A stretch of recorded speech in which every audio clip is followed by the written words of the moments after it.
My name is Lachlan Thorne, Wilderness Rescue Specialist at Glacier National Park. I never expected to use my survival skills to escape the walking dead. When a search for a missing hiker turned into a fight for my life, I discovered America had fallen while I was off the grid. This is how I survived the first week of the zombie apocalypse, where my training became the only thing standing between me and certain death. Before we start the video, let us know what country you are tuning in from in the comment section below. Perhaps we will make a story there. Let's begin. I never thought I'd be making this recording. My name is Lachlan Thorne, but most people call me Locke. Until a week ago, I was a wilderness search and rescue specialist at Glacier National Park in Montana.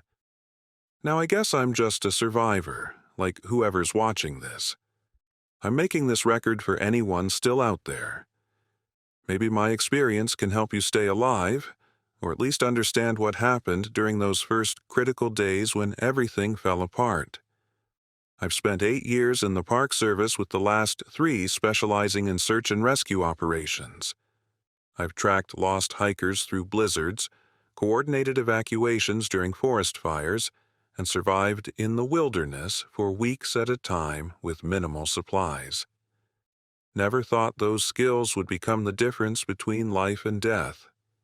7 days ago, I was starting what should have been a routine search mission. A hiker named Trevor Blackwood had been reported missing after he failed to return to his campsite. His friends waited a day before alerting the rangers, which isn't unusual. Most missing hikers find their way back on their own, or just misjudged how long their trek would take. Standard procedure is to start with a hasty search along the most likely routes before expanding to a more methodical grid search if needed. I was accompanied by my search dog, Cassidy. She's an Australian Shepherd I've worked with for 4 years. Best partner I could ask for in the backcountry. She's trained in both tracking and cadaver detection, though I always pray we only need the first skill. That morning, I packed my standard 3-day gear: water filtration system, emergency shelter, first aid kit, 3 days of high-calorie rations, topographic maps, GPS unit, satellite phone for emergencies, and my service pistol. Standard issue for dangerous wildlife encounters. It was a beautiful morning, clear blue skies, temperature in the mid-60s, light breeze, perfect hiking weather. Trevor had told his friends he was planning to hike the Highline Trail, one of the more popular routes in the park, but he wanted to explore some off-trail areas around Granite Park. For an experienced hiker, it wouldn't be particularly dangerous, but it's easy to get disoriented if you leave the marked trails. As I was loading my gear into my truck, I noticed a Park Service helicopter flying overhead. That wasn't necessarily unusual, but it was heading in the wrong direction for a standard patrol. I remember thinking they might be doing some wildlife monitoring. I had no idea it was the first sign something was wrong. The trailhead was a 2-hour drive from headquarters, and radio communication can be spotty in the backcountry. We have scheduled check-ins, but they're not constant. I was supposed to radio in at noon, and then again at 7 in the evening. I started up the trail at 9 in the morning with Cassidy leading the way, trying to pick up Trevor's scent from a t-shirt his friends had provided. By 11, we were making good progress. Cassidy had a solid trail, and it seemed Trevor had stuck to the main path longer than his friends thought he would. When noon came around, I tried to make my first scheduled check-in. The radio was garbled, which happens sometimes in the mountains, but I caught fragments of what sounded like urgent communications. Words like emergency protocols and return to base immediately. I assumed it was a weather emergency, or maybe a wildfire had broken out somewhere in the park. I tried to get clarification, but the signal was too weak. I decided to continue. If it was something that would affect my search area, they would send a helicopter to recall me. Besides, I had a solid lead on Trevor, and in search and rescue, time is always critical. Around 2 in the afternoon, we found Trevor's backpack abandoned next to the trail. That immediately elevated my concern. Hikers don't typically abandon their supplies, especially not their water and navigation tools. I searched the pack and found everything still inside. Water bottle, map, energy bars, even his wallet and car keys. The only things missing were the clothes he was wearing and a small pocket knife. I tried the radio again, but this time I couldn't get any response at all. That's when things started feeling wrong. Radio communications were increasingly erratic, and when I did catch fragments, the voices sounded panicked. One transmission came through clearer than the others. A voice I recognized as Jessica, one of our dispatch operators, saying, "All field personnel, return to headquarters immediately. This is not a drill. Quarantine protocols in effect. Avoid all contact with," before cutting out. Quarantine. That word stuck with me.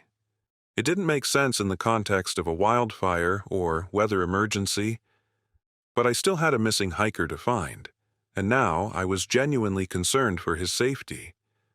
If there was some kind of contagious illness, he might be out here alone and sick. I had a responsibility to find him. I continued following Cassidy's lead, and soon we found something disturbing. A blood trail, but not consistent with an animal attack. It was sporadic drops along the path, then larger smears on tree trunks and rocks. I've tracked injured hikers and animal attack victims before. This didn't look like either. There was too much blood for a minor injury, but the pattern was all wrong. It looked almost like someone had been deliberately touching surfaces with bloody hands. The forest had grown unusually quiet, too. Typically, you hear birds, small mammals, insects, the background noise of a living ecosystem. But as we followed that blood trail, I realized everything had gone silent. No birdsong, no chattering squirrels, just the sound of the wind through the trees. Even Cassidy seemed on edge, her ears constantly perked and swiveling. I felt like we were being watched. That's not an uncommon feeling in the wilderness, but this was different, more immediate, more threatening. I kept my hand close to my sidearm as we continued tracking. By late afternoon, the radio had gone completely dead. Not just poor reception, but absolute silence on all emergency channels. That had never happened before. We have redundant systems specifically to prevent complete communications blackouts. Something was very wrong. The blood trail was getting fresher, and Cassidy's behavior was becoming increasingly agitated. She wasn't excited like she normally gets when closing in on a subject. She was anxious, growling softly at shadows between the trees. The sun was starting to dip toward the horizon, and I knew I had a decision to make. In search and rescue, we're trained never to put ourselves at unnecessary risk. A rescuer who becomes a victim can't help anyone. But I was close to finding Trevor, and if he was injured, leaving him overnight could be a death sentence. I decided to push on for another hour, then reassess. The blood trail led us to a small clearing about half a mile off the main trail, and that's where I found Trevor Blackwood. He was standing with his back to me at the edge of the clearing. I called out to him, identified myself as a park ranger. He didn't respond. I approached cautiously, Cassidy at my side, though she was pulling back on her lead, something she never does when we find a subject. When I got within about 20 feet, Trevor slowly turned around. I'll never forget what I saw. His clothes were torn and soaked with blood. His skin had a grayish pallor, and his eyes were clouded, unfocused. There was a large wound on his neck, obviously infected with black veins spreading outward from it. His mouth and chin were smeared with what looked like dried blood. I started speaking to him calmly, asking if he was hurt, telling him I was there to help. Basic first aid protocol. He just stared at me, making this horrible guttural sound deep in his throat. Then, without warning, he charged at me. I've dealt with people in medical emergencies before. Sometimes they're delirious, confused, even combative. But this was different. There was no humanity in his eyes, just blind aggression. His movements were jerky, but incredibly fast. I barely had time to react. Cassidy immediately placed herself between us, barking warnings, but she didn't attack, which was strange. She's trained to protect me when threatened. Trevor slammed into me with unnatural strength. We both went down, and I felt his teeth snapping inches from my face.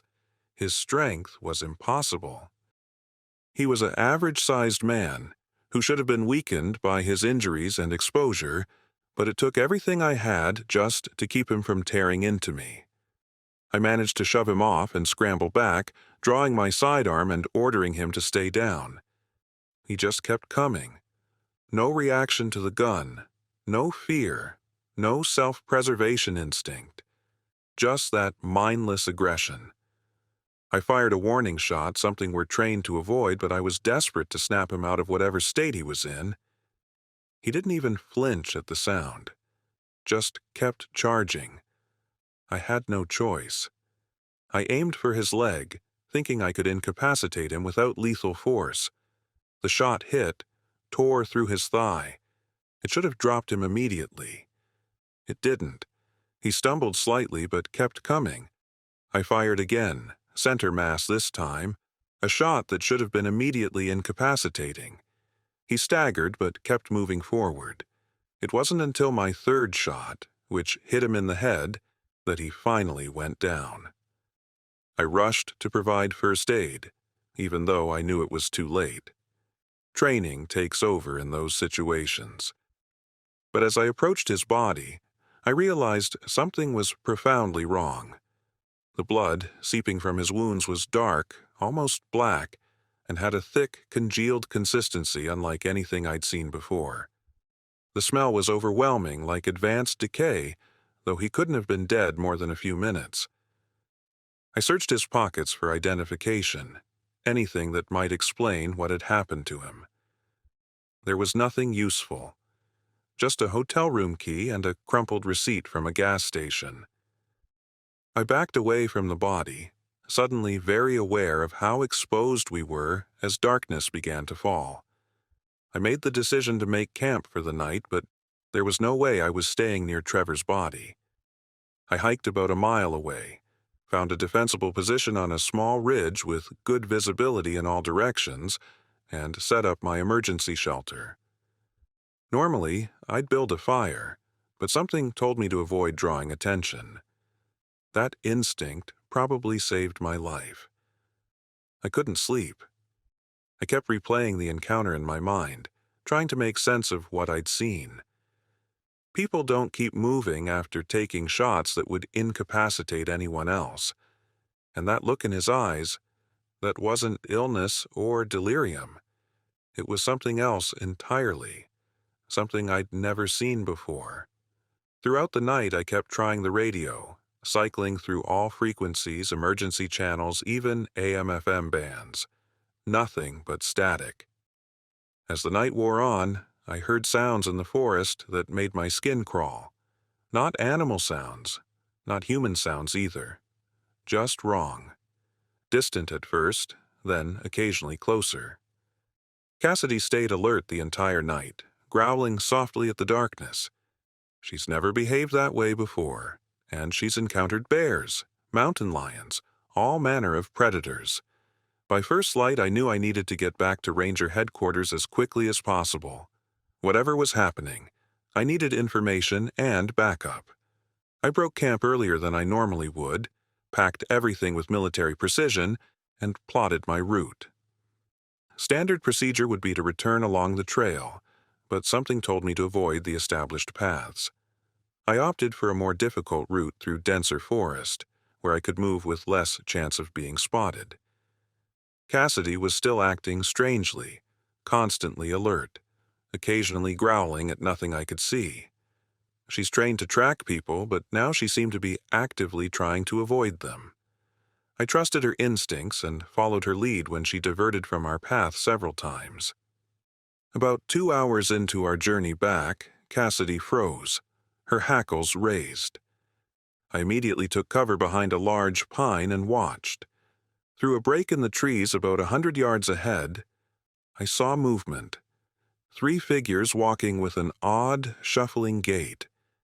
At first I thought they might be injured hikers, but their movements were all wrong. Jerky, uncoordinated, yet somehow purposeful. I found a better vantage point and observed them through my binoculars. What I saw chilled me to the bone. 2 men and a woman, all with the same gray skin tone I'd seen on Trevor. Their clothes were torn and blood-stained. One man had what appeared to be a massive abdominal wound, intestines partially visible, yet he was still moving. The woman was missing most of her left arm, the wound not bleeding but blackened and necrotic. The third figure had a broken neck, his head lolling at an impossible angle. They weren't communicating with each other, just moving in the same general direction, occasionally bumping into one another without reaction. When one of them encountered a fallen log, he didn't step over it like a normal person would. He just walked into it repeatedly until he happened to stumble over it. No problem-solving, no adaptation, just mindless forward motion. I watched them for maybe 15 minutes trying to comprehend what I was seeing. These weren't people anymore, at least not in any meaningful sense. They were something else, something that shouldn't exist outside of horror movies. The rational part of my brain kept trying to find explanations, a new drug, some kind of toxin, mass psychosis, but I knew deep down that this was something far worse. I decided to take a wide detour around them, adding hours to my journey but minimizing the risk of encounter. As I moved through the forest, I employed every anti-tracking technique I knew, moving from rock to rock where possible to avoid leaving footprints, using streams to break my trail, doubling back occasionally to check if I was being followed. Around midday, we had another close call. I heard them before I saw them, a larger group this time, at least 10. I quickly found cover in a dense thicket, pulling Cassidy in with me. We lay completely still as they passed by less than 30 yards away. Up close, the smell was overwhelming, like rotting meat left in the sun. I had to hold Cassidy's muzzle closed to keep her from growling. This group was more diverse. Men, women, even what appeared to be a teenager. All with the same characteristics: gray skin, vacant eyes, bloody clothing, and various horrific injuries that should have been fatal. One man was dragging himself forward with his arms, the lower half of his body crushed and useless. Yet he kept moving, kept following the others with the same mindless determination. After they passed, I waited another 20 minutes before continuing, now moving with even greater caution. The forest remained unnaturally quiet. No wildlife, no birds. It was as if everything living had fled the area. The only sounds were the wind and the occasional distant moan that I now recognized as coming from those things. By mid-afternoon, I encountered something that confirmed my growing fears about the scale of what was happening. I found an abandoned backpacker camp with 3 tents. The campsite showed signs of a violent struggle. Equipment scattered, a tent partially collapsed, blood splattered across a cooking pot. But there were no bodies, no injured campers calling for help. Just empty sleeping bags and personal items left behind in what must have been a desperate escape. I searched the campsite for anything useful and found a satellite phone. My heart leapt, thinking I might finally get some information. But when I turned it on, there was no signal. Either the infrastructure was down, or the mountains were blocking transmission. Either way, I was still cut off from the outside world. In one of the tents, I found a small portable radio. I turned it on, cycling through frequencies, and finally caught a fragment of a broadcast. A male voice, calm but urgent, saying, "Remain in your homes. Lock all doors and windows. Do not attempt to reach evacuation centers if showing symptoms. Symptoms include fever, disorientation, and aggressive behavior. If bitten, quarantine immediately and report to authorities. Military assistance is... The transmission cut out, but it was enough to confirm that whatever was happening was widespread. This wasn't isolated to the park.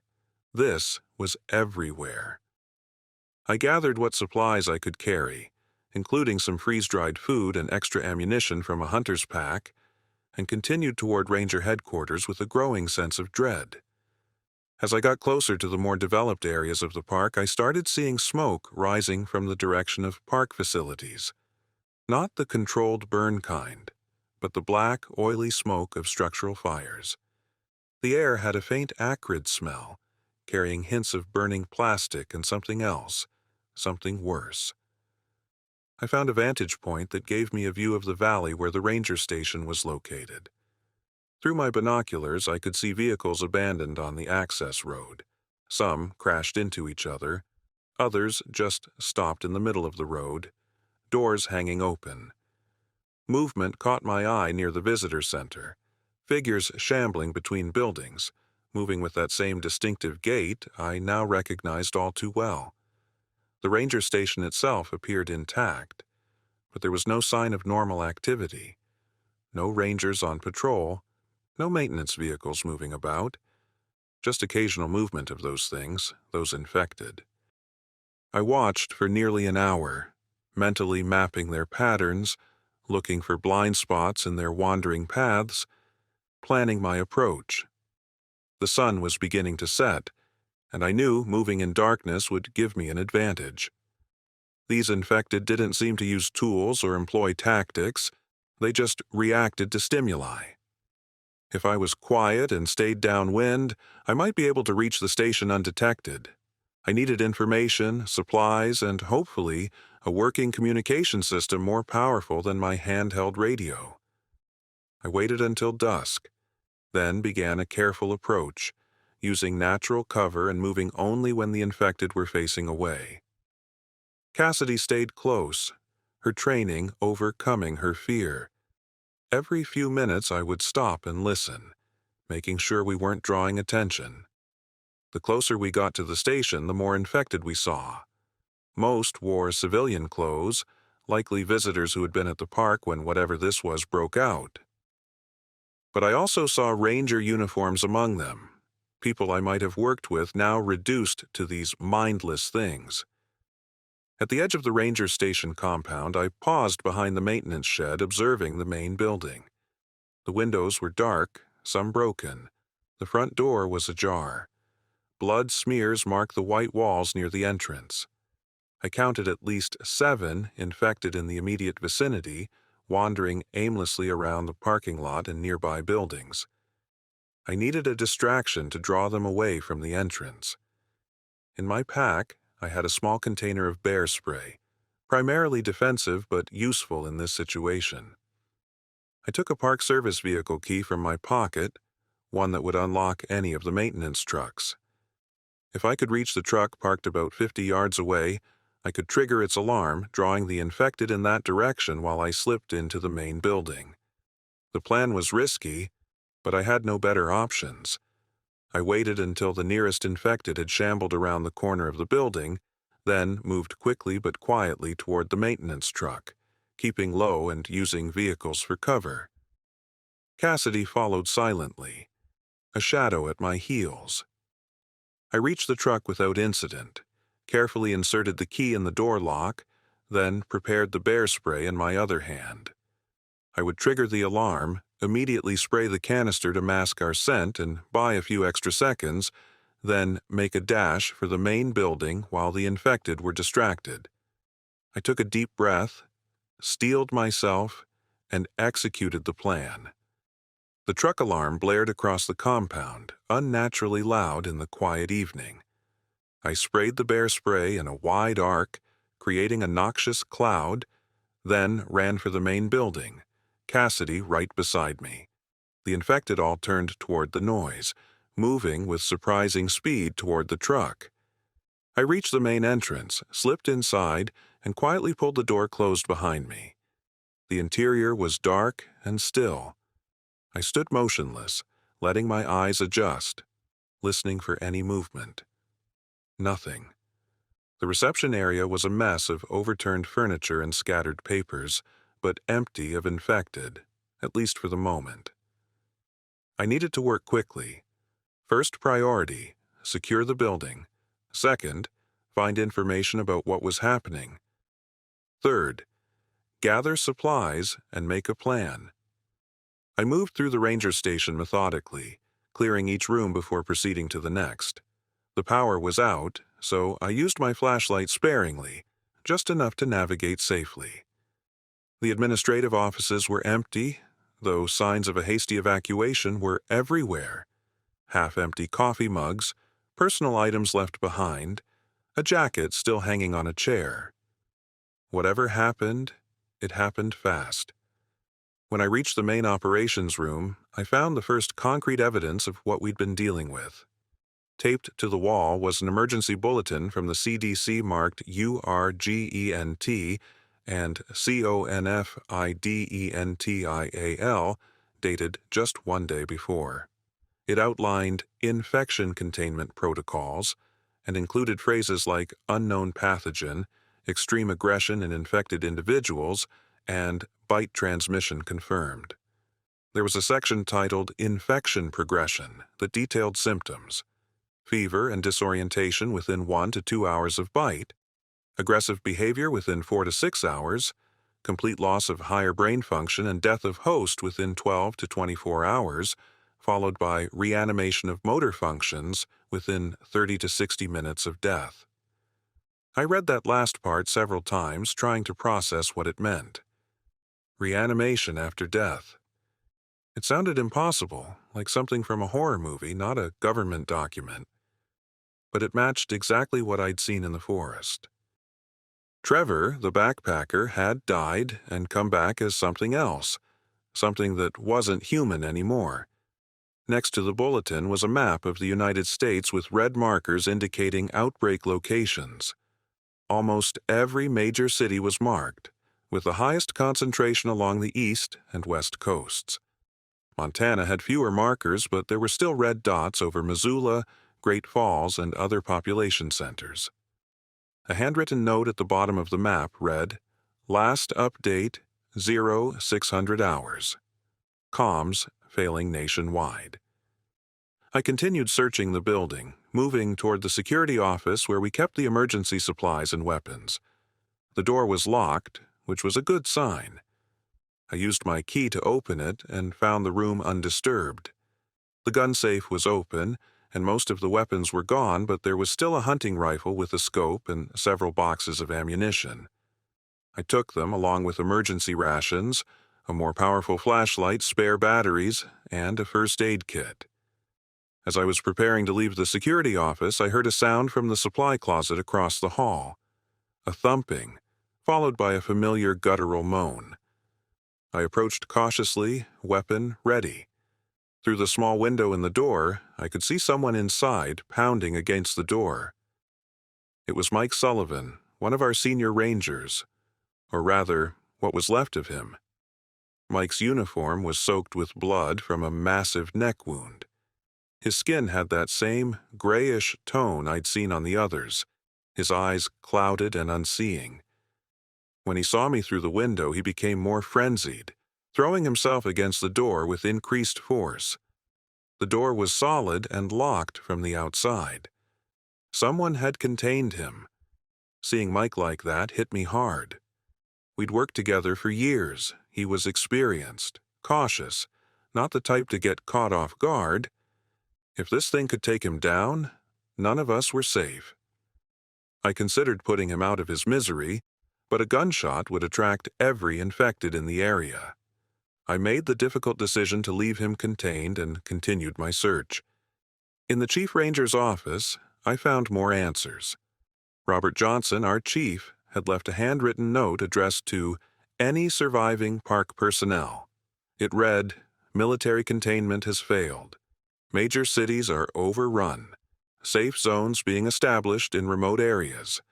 Montana National Guard holding position at Mountain Valley Resort, 60 miles west. If you're reading this, destroy this note and head there. Trust no one showing any symptoms. Good luck. Chief Johnson. Below that, he'd added a personal postscript. Mike got bit helping evacuate visitors. I locked him in the supply closet. Couldn't do what needed to be done. I'm sorry. I folded the note and put it in my pocket. Now I had a destination and at least some idea of what was happening. But I needed more information before heading out. I went to the communications room, hoping the emergency radio system might still be operational. The comms room was intact, and the emergency system had a backup generator that was still running. I tried various emergency frequencies, mostly getting static, but on a military band, I caught part of a transmission. A formal-sounding voice was giving a situation report. Eastern Seaboard quarantine failed at 0300 hours. Chicago containment zone breached. Dallas holding. Western Command relocated to secure location. All units implement Protocol Echo 7. Repeat. Protocol Echo 7 now in effect nationwide. No civilian extraction from Level 4 hot zones. I repeat, no civilian extraction. This was worse than I imagined. If the military was abandoning hot zones, then major population centers were being written off entirely. They were focusing on containment rather than rescue. Anyone left in those areas was on their own. I decided to head to the observation tower at the top of the station. It had the best vantage point and would give me a clearer picture of what was happening locally. I made my way up the stairs carefully, Cassidy following silently. From the tower, I had a panoramic view of the surrounding area. The small town of West Glacier, about 2 miles from the ranger station, had several buildings on fire. Through my binoculars, I could see infected wandering the streets. There were no signs of uninfected human activity, no rescue operations, no evacuation. Just abandoned vehicles, some with doors open, others crashed into buildings or each other. The main highway leading out of town was clogged with vehicles bumper to bumper. People had tried to flee, but something had stopped them. I scanned the traffic jam and saw why. A military checkpoint had been established about a mile down the road, but it was now abandoned, the barricades unmanned. I spent the night in the observation tower watching, thinking, planning. I couldn't stay at the ranger station indefinitely. Supplies would run out eventually, and the infected seemed to be increasing in number. The Mountain Valley Resort mentioned in Chief Johnson's note was my best option, but getting there wouldn't be easy. 60 miles through infected territory, likely including the congested areas around West Glacier. By morning, I had made my decision. I would need to go into West Glacier for additional supplies before attempting the longer journey to the resort. The ranger station had basic provisions, but I would need more food, water purification tablets, and possibly better weapons if I was going to travel that far through dangerous territory. I spent the early hours of day 2 preparing, organizing my pack for maximum efficiency and minimum weight. I studied maps of the area, plotting multiple routes to the resort, including alternates in case the main routes were blocked. I also took time to care for Cassidy, checking her paws and making sure she was well fed and hydrated. In this new world, she wasn't just my companion. She was an essential survival asset. Around mid-morning, I was ready to move out. The infected around the station had dispersed somewhat overnight, making it easier to slip away unnoticed. I exited through a side door, keeping low and moving from cover to cover, Cassidy staying right with me. I took a circuitous route toward West Glacier, staying off roads and using the forest for concealment. As I got closer to town, I moved even more cautiously, stopping frequently to listen and observe. The number of infected increased as I approached populated areas, as expected. About half a mile from the main street, I found a vantage point on a small hill that gave me a good view of the town. What I saw was grim. West Glacier was a small tourist town serving visitors to the national park, with a year-round population of only a few hundred. In peak season, it might hold a few thousand tourists. Now it seemed most of them had been transformed into the walking dead. I counted at least 40 infected visible from my position, wandering aimlessly through the streets. Some were clearly former tourists, wearing hiking gear or casual vacation clothes. Others wore the uniforms of local businesses, the general store, restaurants, hotels. I watched their behavior, looking for patterns that might help me navigate through them safely. They seemed to be drawn to movement and sound, but their vision appeared poor. When a deer broke cover near the edge of town, several infected immediately turned and shambled toward the noise, but they lost interest when the deer disappeared back into the woods. They didn't seem to communicate with each other, but they did tend to cluster together, forming loose groups that moved in the same general direction when stimulated by the same trigger. Most importantly, I noticed they had no tactical awareness. They didn't set ambushes, didn't cooperate, didn't employ any kind of strategy. They were predictable, which made them manageable if you understood their behavior. My target was the general store at the center of town. It would have food, medicine, and other supplies I would need. The challenge would be reaching it undetected, gathering what I needed, and getting out again without drawing attention.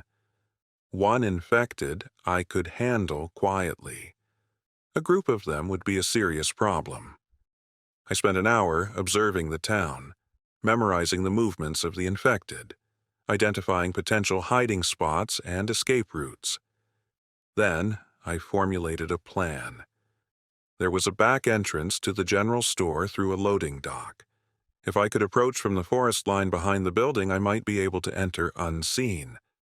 The biggest risk would be infected inside the store itself. With a plan in place, I moved down from my observation point, keeping to the tree line that ran behind the commercial buildings on the main street. Cassidy stayed close, her training keeping her silent despite her obvious anxiety. We reached the back of the general store without incident, but as we crossed the small parking area to the loading dock, an infected emerged from behind a dumpster. It had been a man in his 60s, wearing the green apron of the general store. His throat had been torn out and his apron was stiff with dried blood. He spotted us immediately and let out a gurgling moan that might attract others. I had seconds to act. I couldn't risk a gunshot, so I drew my knife and closed the distance quickly. One precise strike to the brainstem and he went down silently. I dragged the body behind the dumpster to conceal it, then continued to the loading dock. The back door was locked, but a window nearby had been broken. I cleared the remaining glass from the frame, then hoisted myself through, helping Cassidy follow. We found ourselves in a stockroom dimly lit by emergency lights running on backup power. I paused, listening for movement, but the space seemed clear. Approaching the door to the main store area, I heard sounds from inside. The shuffle of feet, occasional moans. The infected were inside, an unknown number of them. I cracked the door slightly and peered through. I could see 3 infected wandering between the aisles, but there could be more out of sight. I needed to either eliminate them quietly or find a way to distract them. I had to think quickly.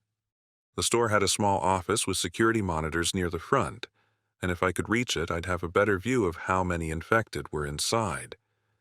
I remembered from previous visits that there was a narrow gap between the tall shelving units and the wall. If I stayed in that gap and moved carefully, I might be able to circle around to the office undetected. I signaled Cassidy to stay close and quiet, then slipped through the door into the main store area. Hugging the wall, I began making my way along the perimeter, freezing whenever an infected wandered too close. The store was in disarray.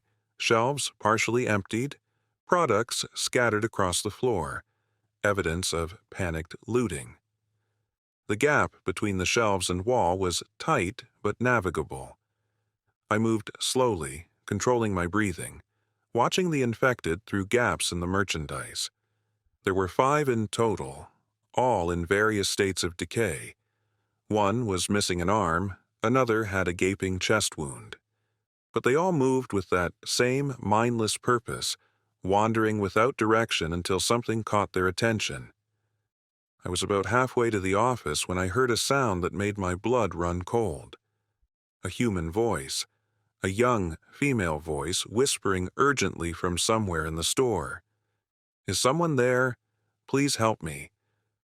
The voice came from the pharmacy area at the back corner. The infected hadn't reacted, suggesting they couldn't hear it, but I could. Someone was alive in there hiding. I had a choice to make: continue to the office as planned, or try to help whoever was trapped in the pharmacy. In this new world, other survivors were the most valuable resource. I decided to change course. I backtracked slightly, then began moving toward the pharmacy section, still using the gap between shelves and wall. As I got closer, I could see the pharmacy counter had its security gate pulled down, and someone was hiding behind it. I couldn't see much, just the occasional movement of a shadow. When I reached the end of the aisle nearest the pharmacy, I paused. 2 infected were wandering nearby, blocking the direct path. I needed a distraction. In my pack, I had a small flashlight. If I could throw it across the store, the sound might draw them away. I took a deep breath, aimed for the furthest corner of the store, and threw the flashlight. It clattered loudly against a metal display stand, then fell to the floor, its beam creating a bright spot on the ceiling. The effect was immediate.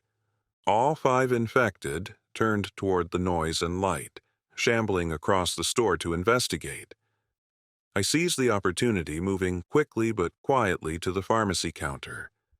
Crouched behind it was a teenage girl, maybe 16 or 17, clutching a baseball bat. She raised it defensively when she saw me, but I put my finger to my lips and whispered that I was there to help. I could see the relief flood her face, followed immediately by suspicion. "Are you bit?" she asked, keeping her voice low. I shook my head. "Number, are you?" She hesitated, then pulled up her sleeve, revealing a bandaged forearm. "They got me outside. I tried to fight them off, but there were too many. I managed to get in here and lock myself in, but—" Her voice trailed off. We both knew what the bite meant. The CDC bulletin had been clear: bite transmission, infection within hours. "When?" I asked. "Yesterday morning. I know what happens. I've seen it. My dad turned 6 hours after he was bit." There were tears in her eyes, but her voice was steady. "I thought I'd be gone by now, but I'm still here, still me." That was unusual. According to the bulletin, she should have turned by now. Either the information was wrong, or she was somehow resistant. Either way, I couldn't leave her. "What's your name?" I asked. "Sarah," she replied. "I'm Locke. This is Cassidy. We need to get supplies and get out of here. Those things could lose interest in the light any minute." "Can you move?" She nodded, standing slowly. She was pale, but steady on her feet. No obvious fever or other symptoms. It didn't make sense, but I didn't have time to figure it out now. "What do you need from here?" she asked. "Food, water, medicine, anything useful for a long journey." Sarah knew the store layout. She immediately began gathering essential supplies: energy bars, beef jerky, canned goods, water bottles. I followed her lead, filling my pack with her selections. She also grabbed first aid supplies from behind the pharmacy counter, including antibiotics and pain relievers. While we worked, Sarah told me what had happened in town. The infection had reached West Glacier 2 days ago, brought by tourists evacuating from larger cities. It spread through the town like wildfire. There'd been no organized evacuation, no warning, just sudden chaos as infected began attacking people in the streets. The military came through briefly, she said. They set up a checkpoint on the highway, but they were just trying to contain it, not help us. When things got bad, they pulled out, left us to die. This matched what I'd seen and heard at the ranger station. The military was focusing on containment rather than rescue. Anyone in infected areas was being written off. They were talking about bombing, Sarah continued, her voice a harsh whisper. I heard one of the soldiers say they were going to sanitize the hot zones. That's what they called it. Sanitize. That was a chilling thought. If the military was planning to bomb infected areas, nowhere within miles of population centers would be safe. The Mountain Valley Resort might be far enough away, but I couldn't be certain.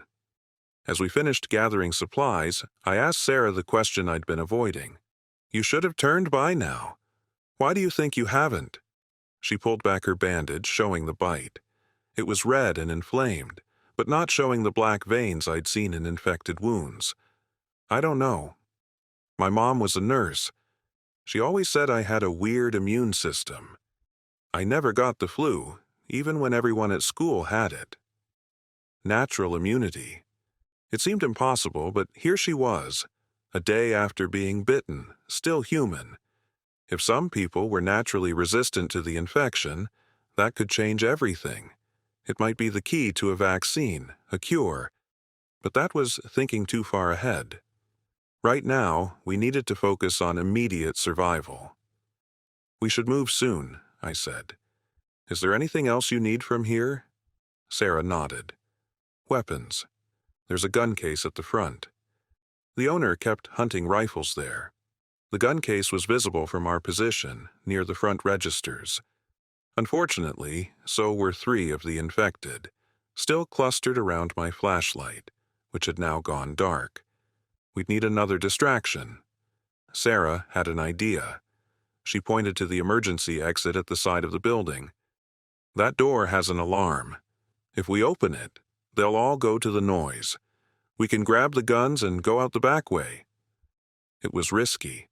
The alarm would draw every infected in the area, but it would give us a clear shot at the weapons and a head start before the horde arrived. I nodded my agreement. We moved silently to positions near both objectives. Sarah would trigger the alarm, then run to meet me at the back exit. I would grab weapons from the case, which would require breaking the glass. On my signal, Sarah pushed the emergency exit bar. Immediately, a shrill alarm filled the store. All the infected turned toward the sound and began shambling to the door. I rushed to the gun case, brought the butt of my rifle down hard on the glass, and reached in, grabbing 2 shotguns and boxes of ammunition. Then I sprinted for the back, Cassidy right behind me. Sarah met me at the stockroom door, and we hurried through to the loading dock. Already, I could hear more infected approaching from other parts of town, drawn by the alarm. We needed to move quickly. As we ran for the tree line, Sarah suddenly stumbled. I caught her before she fell, feeling the heat radiating from her skin. She was burning up with fever. The symptoms were finally starting. "Leave me," she gasped. "I'll just slow you down." I shook my head. "If you were going to turn, you'd have done it by now. Something's different about you. You might be the key to fighting this thing." But Sarah knew better. "It's happening. I can feel it. The hunger. The rage. It's taken over." Her eyes were clearer than any infected I'd seen, but filled with fear. She pressed something into my hand, a small amber prescription bottle, my mom's morphine, from when she had cancer. "Please, I don't want to become one of them." I understood what she was asking. In search and rescue, we're trained to make impossible choices, to weigh one life against many. But this was different. This was mercy. "There might be a cure," I said, though I didn't believe it. "The military, at the resort." Sarah shook her head. "You know better. Look at me, Locke. Really look. I'm already going, but I'm still me enough to choose how I leave. The infected were getting closer. I could hear them approaching through the trees, drawn by the alarm still blaring from the store. We had maybe minutes before they surrounded us. I made my decision. I wouldn't leave her to be torn apart or to become one of those things. I helped her to a sheltered spot between two large pines, out of sight from the approaching horde. "Thank you," she whispered as I measured out what I knew would be a lethal dose of morphine. "One more thing. My dad's hunting cabin. It's isolated up in the mountains, 10 miles northeast of here on Cherry Creek. The key is in my pocket. It has supplies, solar power, everything you need. Better than trying for the resort." I nodded, accepting her gift. A tear rolled down her cheek as I administered the morphine. Her last words have stayed with me ever since. "Find others like me. There have to be more. That's how we win." Within minutes, she was gone, peacefully and still human. I marked the location in my mind, promising to return and give her a proper burial when it was safer. Then, I took her backpack of supplies and continued moving, the infected closing in behind me. Sarah's cabin seemed like a better option than continuing to the resort immediately. It was closer, and I needed time to process what I'd seen. If some people had natural resistance to the infection, even partial resistance that just slowed the progression, that information was valuable. It meant humanity had a fighting chance. I traveled through the dense forest, avoiding trails and roads, putting distance between myself and West Glacier.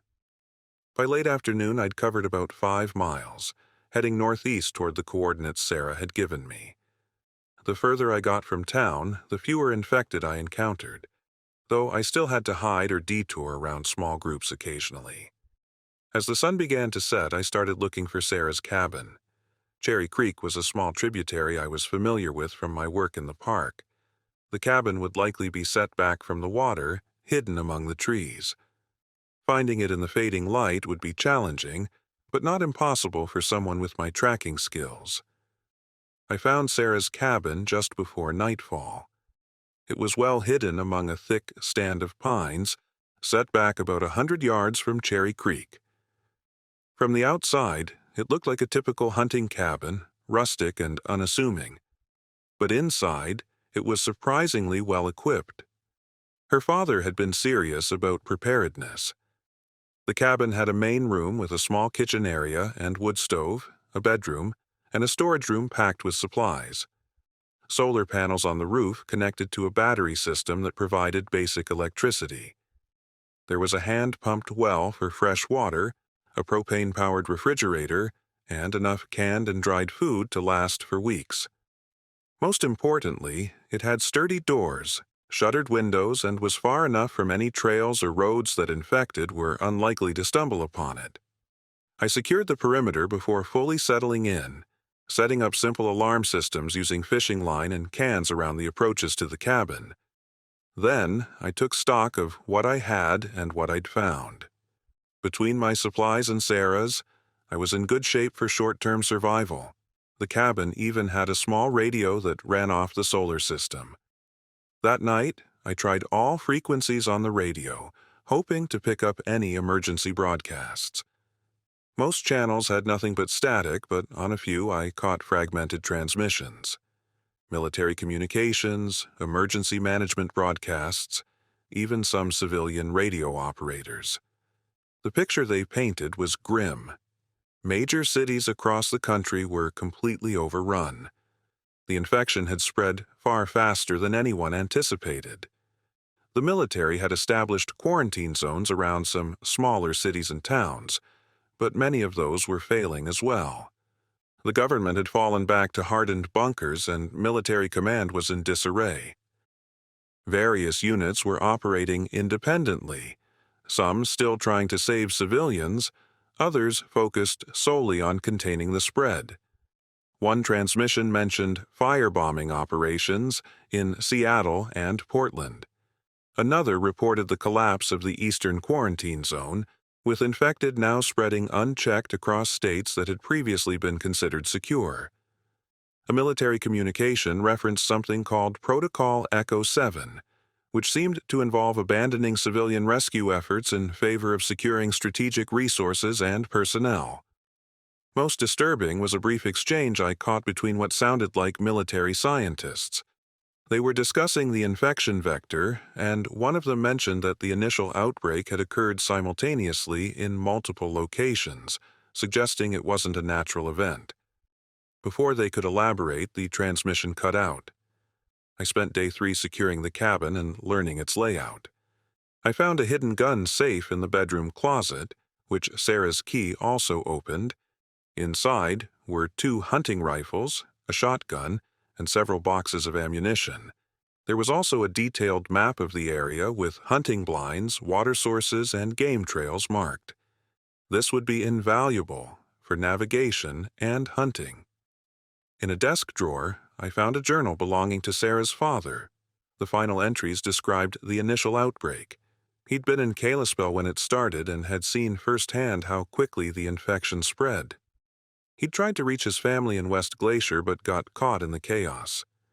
His last entry mentioned being bitten while fighting off infected to help a group of children escape a school bus.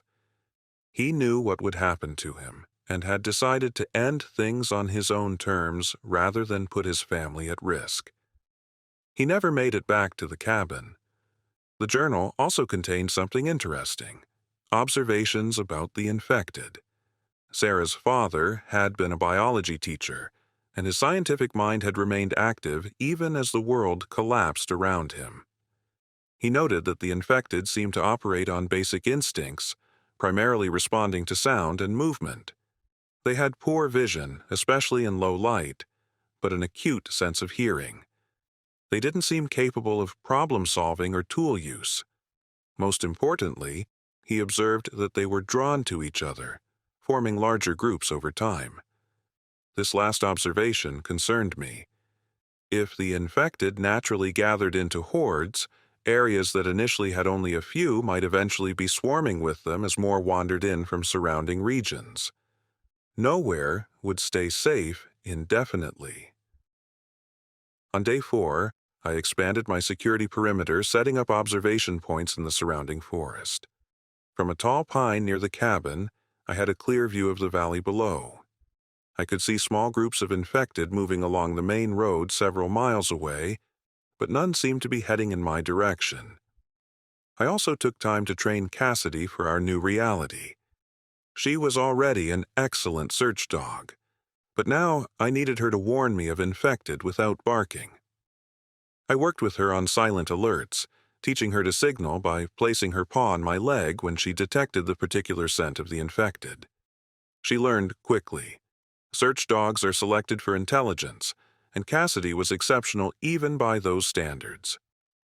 During a perimeter check that afternoon, I spotted something concerning. A helicopter flying west, the same direction as the Mountain Valley Resort that Chief Johnson had mentioned. It was flying low and fast, not the search pattern you'd expect for rescue operations. This was the second military aircraft I'd seen heading that way. Something was happening at the resort, something important enough for the military to risk flights during an outbreak. I began to reconsider my plan. The resort might offer community and greater security, but it would also mean giving up my independence. If what Sarah had said about sanitizing infected zones was true, and if the military was operating under Protocol Echo 7, they might not be offering sanctuary out of kindness. They might be gathering survivors for some other purpose. Still, I couldn't stay at the cabin forever, and I couldn't dismiss the possibility that the resort had information or resources that would be vital for long-term survival. I decided to compromise. I would remain at the cabin for a few more days, gathering strength and supplies, then make a reconnaissance trip toward the resort to observe from a distance before committing to approach. That evening, I encountered my first infected in the vicinity of the cabin. It was a lone hiker, probably someone who'd been in the backcountry when the outbreak hit and had been wandering ever since. I spotted him from my observation post about a quarter-mile from the cabin, moving slowly through the trees. I had a choice to make. I could let him pass and hope he didn't come closer, or I could eliminate the threat. In the old world, the decision would have been unthinkable. In this new one, it was simple mathematics. One infected could attract others. Others could form a horde. A horde could overwhelm even the best defenses. I tracked the infected from a distance, ensuring he wasn't part of a larger group. When I confirmed he was alone, I approached from downwind, moving silently through the forest as I'd been trained. He never sensed me coming. One quick knife thrust to the brainstem and it was over. I dragged the body deep into the forest, away from the cabin, and covered it with rocks and branches to mask the scent. As I worked, I caught myself thinking of the infected as an it rather than a him. It was a necessary psychological shift. These weren't people anymore. They were threats, obstacles to survival. I couldn't afford to see them any other way. I returned to the cabin as darkness fell, securing everything for the night. Through the radio, I picked up a new broadcast, this one clearer than the others. It was an automated emergency message repeating on a loop, "This is the Department of Emergency Management. Civilian evacuation efforts in Montana have been suspended. All citizens are advised to shelter in place until military personnel can secure your area. Do not attempt to reach evacuation centers independently. Remain in your homes. Lock all doors and windows. Conserve food and water. If you encounter infected individuals, do not attempt to help them. Avoid all physical contact. Infection spreads through bites and exposure to bodily fluids. Symptoms include fever, disorientation, and aggressive behavior. Time from infection to full conversion varies from 6 to 24 hours. There is no known cure. Help is coming. Stand by for further instructions." The message repeated, but there was something telling in its wording. Help is coming, rather than help is on the way. An indefinite future promise, not an active operation. And the advice to shelter in place contradicted what I'd seen. There were no large-scale rescue operations underway. The military was pulling back, not pushing forward.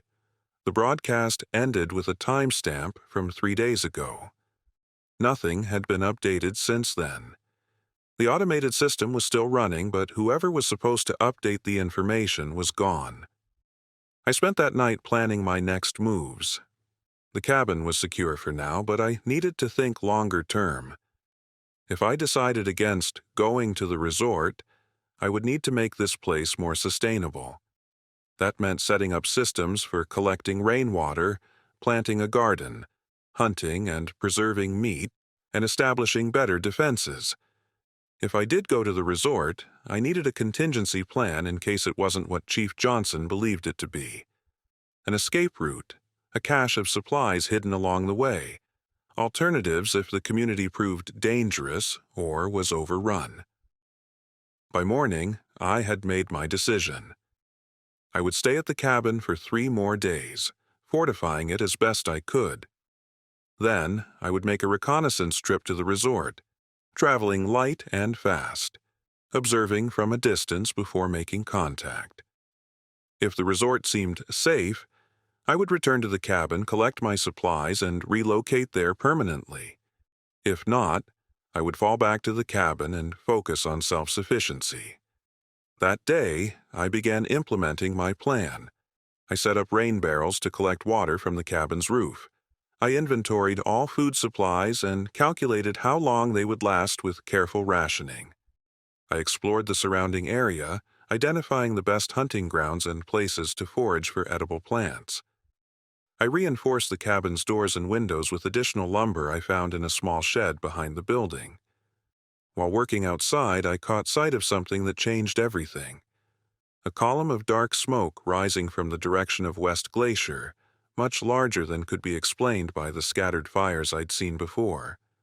This wasn't buildings burning. This was deliberate, widespread destruction.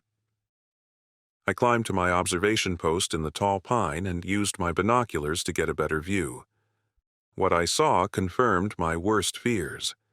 Military aircraft were dropping incendiary bombs on the town and surrounding areas. They were implementing the sanitizing protocol Sarah had mentioned. They were burning everything to contain the infection. The resort was suddenly looking like a much better option. If the military was bombing infected areas, nowhere within miles of population centers would be safe. I needed to accelerate my timeline. I would leave for the resort tomorrow, traveling as quickly as caution allowed. The cabin would remain my fallback position, but I needed to know what was happening at the resort before the military expanded their bombing campaign. I spent the remainder of the day preparing for the journey. 60 miles through infected territory would be challenging, especially alone. I planned my route carefully, avoiding towns and main roads, plotting alternate paths in case I encountered obstacles or large groups of infected. I packed light but included essentials: food, water, first aid supplies, ammunition, maps, and basic survival gear. As night fell, I made one final check of the perimeter and settled in for what might be my last night in the relative safety of the cabin. The radio had gone silent on all channels, which was concerning. Either the broadcasts had stopped, or something was interfering with transmissions. I tried not to think about the implications of the bombing I'd witnessed. How many survivors had been in those buildings? How many people like Sarah, possibly immune or resistant to the infection? The military was sacrificing them all in the name of containment. I wondered what other sacrifices they deemed necessary, and whether anyone at the Mountain Valley Resort understood what was really happening. I woke before dawn on day 5 and made my final preparations to leave the cabin. I decided to take a slightly different approach than originally planned. Instead of heading directly to the resort, I would first scout the mountain road that offered the best vantage point. From there, I could observe the resort from a distance and gather intelligence before deciding whether to make contact. The route would be challenging, taking me through varied terrain including dense forest, exposed ridgelines, and possibly a small settlement or two.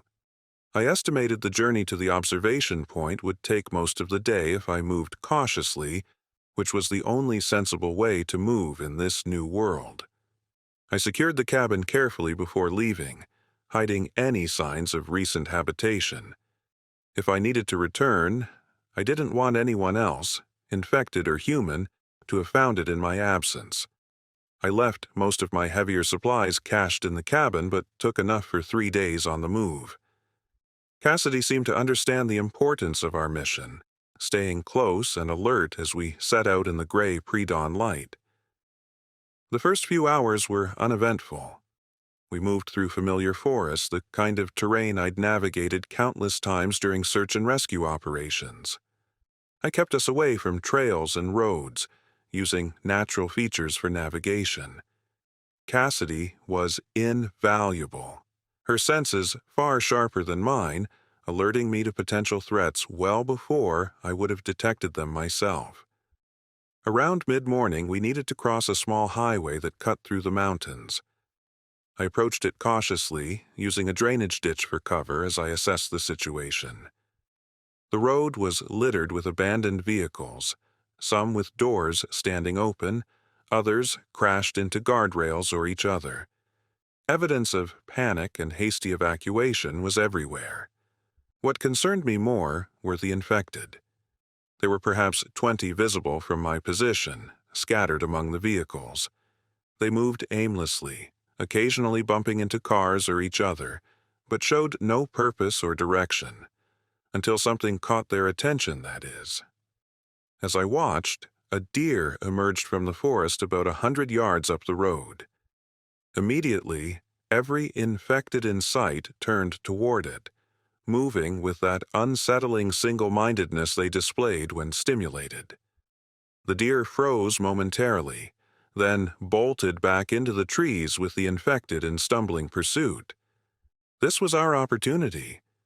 With the infected distracted, the road crossing would be relatively safe. I waited a few minutes to ensure they weren't returning quickly, then moved swiftly across the highway, keeping low and using the abandoned vehicles for cover.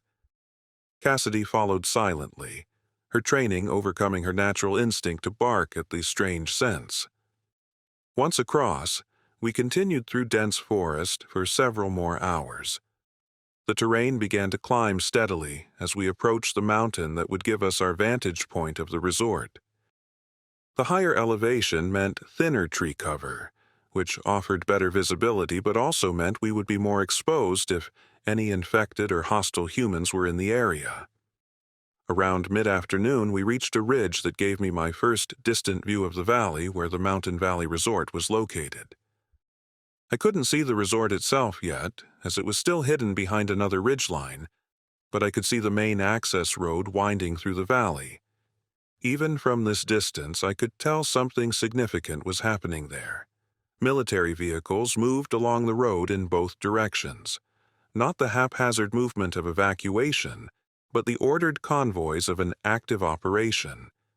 Occasionally, helicopters passed overhead, some appearing to be transport choppers, others attack variants. This was not a simple refugee center. This was a major military installation. I needed to get closer to see exactly what was happening at the resort. We continued along the ridgeline, moving from cover to cover, gradually working our way toward a higher vantage point that would give me a clear view of the resort itself. As we climbed, I began to hear the sounds of engines and, occasionally, what might have been distant gunfire. The military presence was clearly substantial. I found myself wondering if Chief Johnson had known the true nature of what he was sending Rangers toward, or if he'd been operating on limited information. We reached our destination late in the afternoon, a rocky outcropping near the summit that provided an excellent view of the valley below. What I saw there changed my understanding of the situation entirely. The Mountain Valley Resort had been transformed into a fortified compound. The main lodge and surrounding cabins were intact, but now encircled by military checkpoints, guard towers, and what appeared to be a hastily constructed perimeter fence topped with razor wire. It didn't look like a sanctuary, it looked like a detention center. Military personnel moved purposefully throughout the compound. Some appeared to be standard infantry. Others wore the distinctive gear of Special Forces units. There were also individuals in what looked like hazmat suits entering and exiting a building that had once been the resort's conference center. Most concerning were the civilian transports I observed. Trucks and buses would arrive at the main gate, be subjected to some kind of screening procedure, and then the occupants would be divided into two groups. One group was escorted to the main lodge. The other was taken to a separate facility at the edge of the compound, a pre-existing building that had been heavily modified with new security measures. I couldn't tell what criteria they were using to separate people, but it was clear that not all survivors were being treated equally. This wasn't simply a safe zone. Something else was happening here, something that involved selecting certain individuals for different treatment. As I continued observing, I noticed something else. There was a helipad on the far side of the compound where more seriously equipped aircraft were landing and taking off. These weren't just transport helicopters.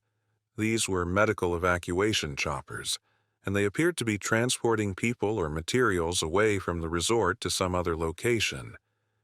I was so focused on the compound that I almost missed the approaching vehicle on the road below our position.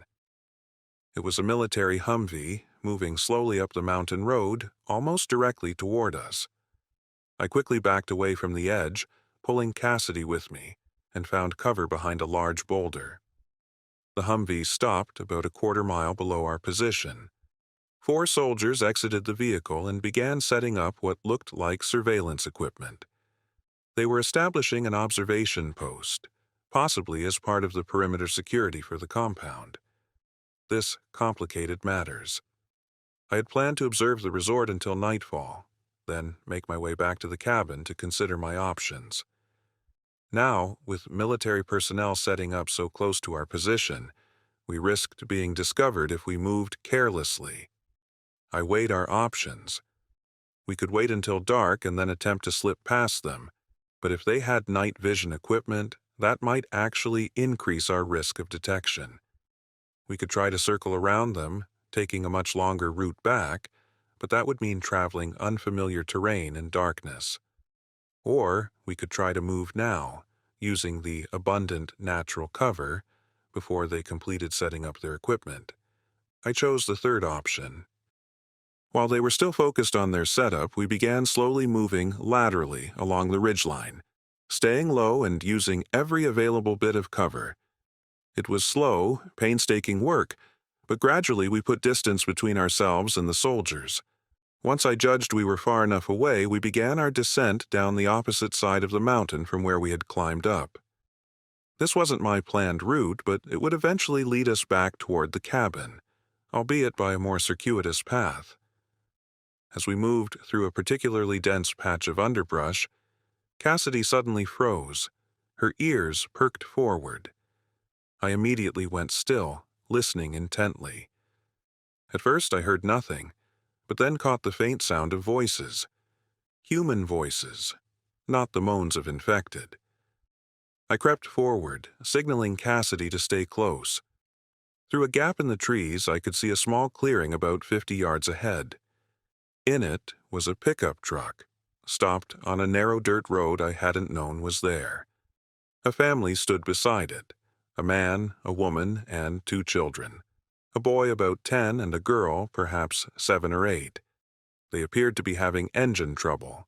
The hood was up, and the man was bent over the engine compartment, tools scattered around his feet. The woman was keeping watch, a shotgun held at the ready while the children huddled close to the truck, looking frightened. I had a decision to make. I could avoid them entirely, continuing on my way without revealing my presence. Or I could approach and offer help. In the old world, the choice would have been obvious. In this new one, other survivors could be either valuable allies or dangerous competitors for limited resources. Something about their situation moved me. They were vulnerable, exposed. If infected came upon them while they were stranded, especially with young children, their chances would be poor. I decided to approach, but cautiously. I emerged from the trees slowly, hands visible, speaking in a calm, clear voice to avoid startling them. I'm not infected. I'm here to help if I can. The woman immediately trained her shotgun on me, which was the sensible response. The man stepped away from the engine, positioning himself between me and the children. Also sensible.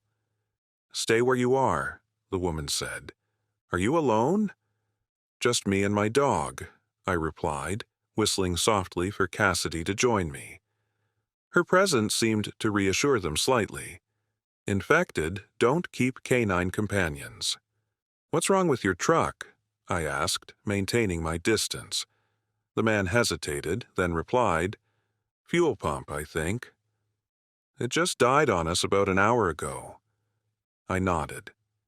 I might be able to help. I have some mechanical experience. This was true, though limited. In the backcountry, rangers often need to perform emergency repairs on vehicles and equipment. "Why would you help us?" the woman asked, shotgun still aimed steadily. A fair question. Because that's how we survive now, together, and because you have children. Something in my tone must have convinced them. The woman lowered her weapon slightly, and the man nodded for me to approach the truck. As I moved closer, I introduced myself properly. "I'm Lachlan Thorne. Everyone calls me Locke. I was a search and rescue specialist at Glacier National Park before all this started." "I'm Daniel Martinez," the man said. "This is my wife Elena and our kids, Miguel and Sophia." The children watched me warily from behind their mother.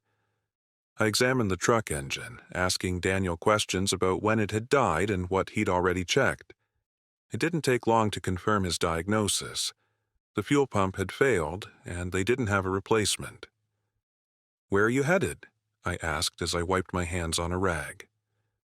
"The Mountain Valley Resort," Elena replied.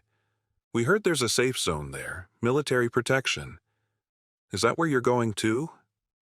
I hesitated, unsure how much to share about what I'd just observed. These people were desperate for safety, especially with children to protect. But I couldn't send them into a potentially dangerous situation without warning. "I was considering it," I said carefully, "but I've just been observing the resort from up on the ridge. It's not what people think it is."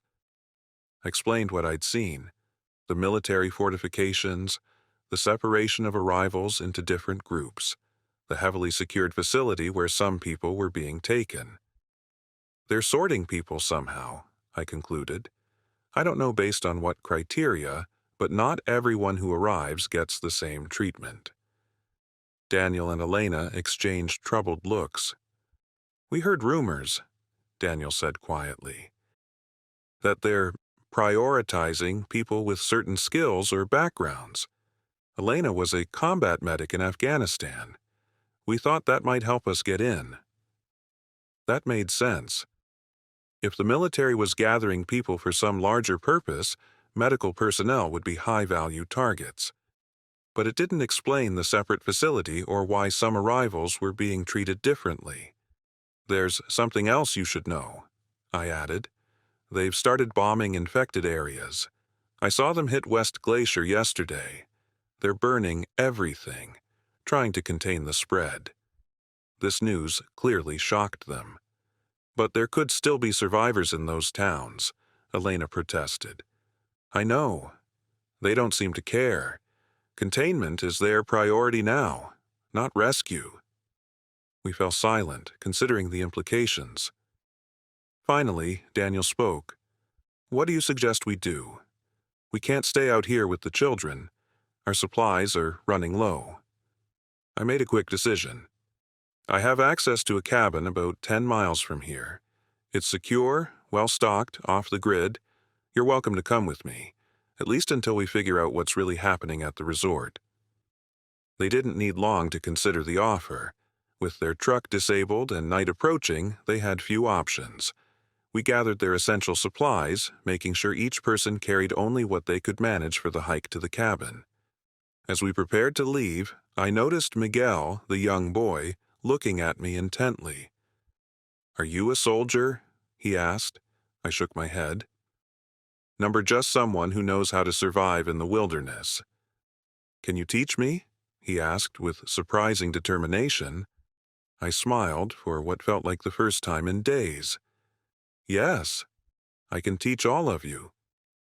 Before departing, I took a moment to disable their truck completely, removing the distributor cap and other essential components that might allow someone else to repair and use it. In this new world, functional vehicles were too valuable to leave for potential threats to discover. We set out toward the cabin, moving carefully through the forest as daylight began to fade. The children were impressively quiet, understanding instinctively the need for stealth. Elena walked point with me, her military training evident in her movements and awareness, while Daniel brought up the rear, watching for any signs of pursuit. As we walked, Elena shared what they knew about the broader situation. They had been in Missoula when the outbreak began and had seen firsthand how quickly social order collapsed. The military had attempted to establish quarantine zones, but they were overwhelmed within days. Their unit had withdrawn under Protocol Echo 7, which Elena explained was a contingency plan for catastrophic civilian casualties, essentially writing off population centers to focus on preserving critical infrastructure and personnel. "They're not coming to save us," she said quietly, making sure the children couldn't hear. "They're salvaging what they can for whatever comes after." The journey to Sarah's cabin with the Martinez family was slower than I would have liked. The children were resilient but unaccustomed to moving through difficult terrain, especially in such tense circumstances. Little Sophia stumbled frequently, eventually requiring her father to carry her on his shoulders. Miguel tried hard to keep up, his determination visible in every step. We had to take a longer route than I would have chosen alone, avoiding steeper sections that might be too challenging for the kids. The detour took us closer to the main road than I preferred, increasing our risk of encountering infected or military patrols. Elena and I took turns scouting ahead, while Daniel focused on keeping the children moving and quiet. Night had fully fallen by the time we reached Cherry Creek. I was navigating primarily by memory, and the occasional use of my flashlight kept dim and pointed downward to minimize the chance of detection.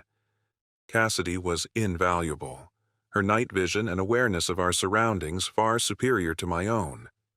Several times she alerted us to potential dangers, allowing us to detour around small groups of infected wandering in the darkness.